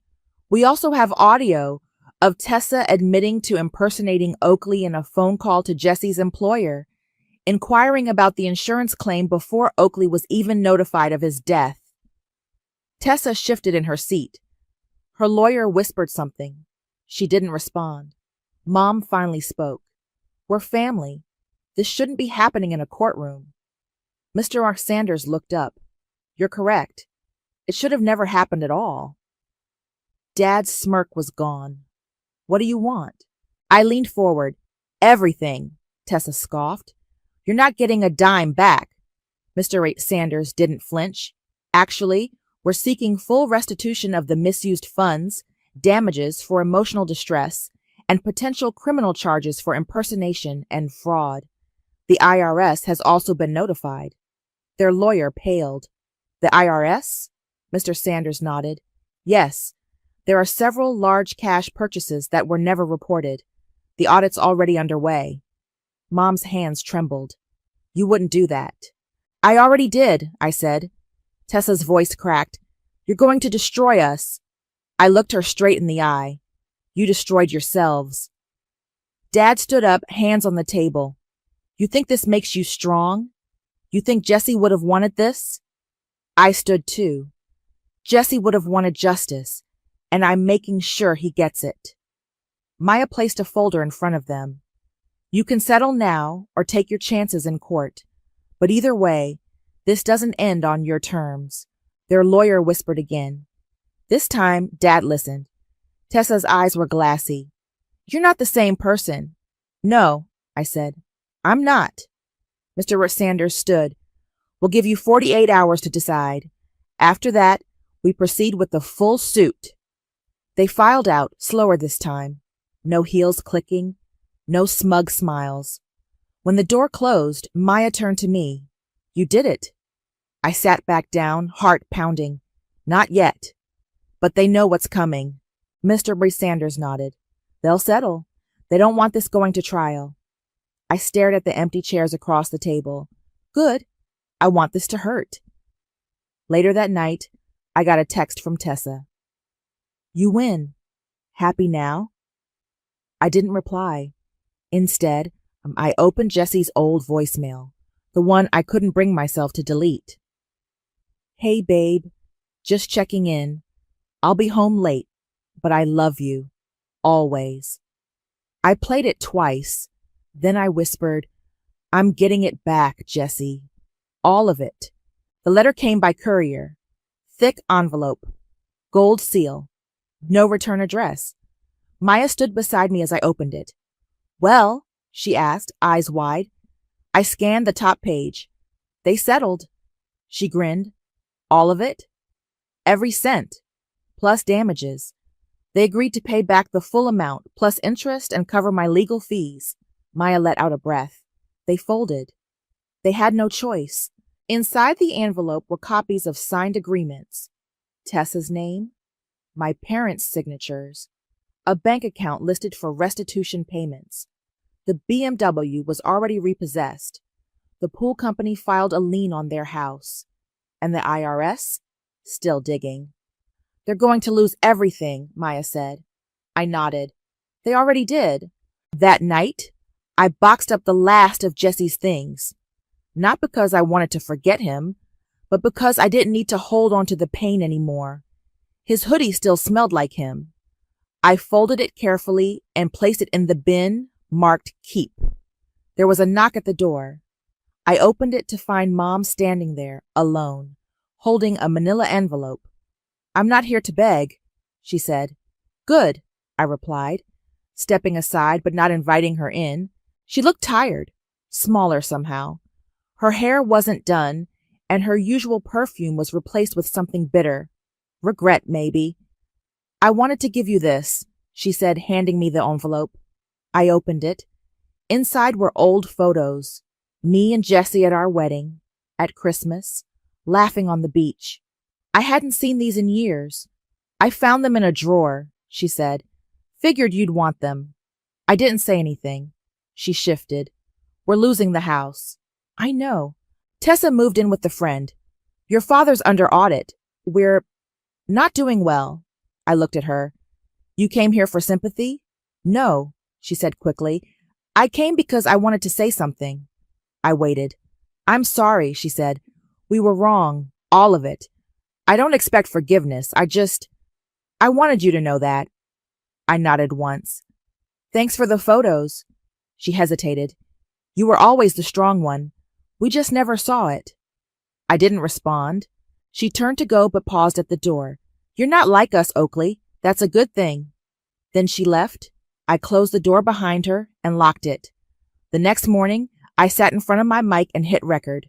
"Welcome back to the grief seat," I said. "Today we're talking about betrayal, not from strangers, but from the people who swore they loved you the most."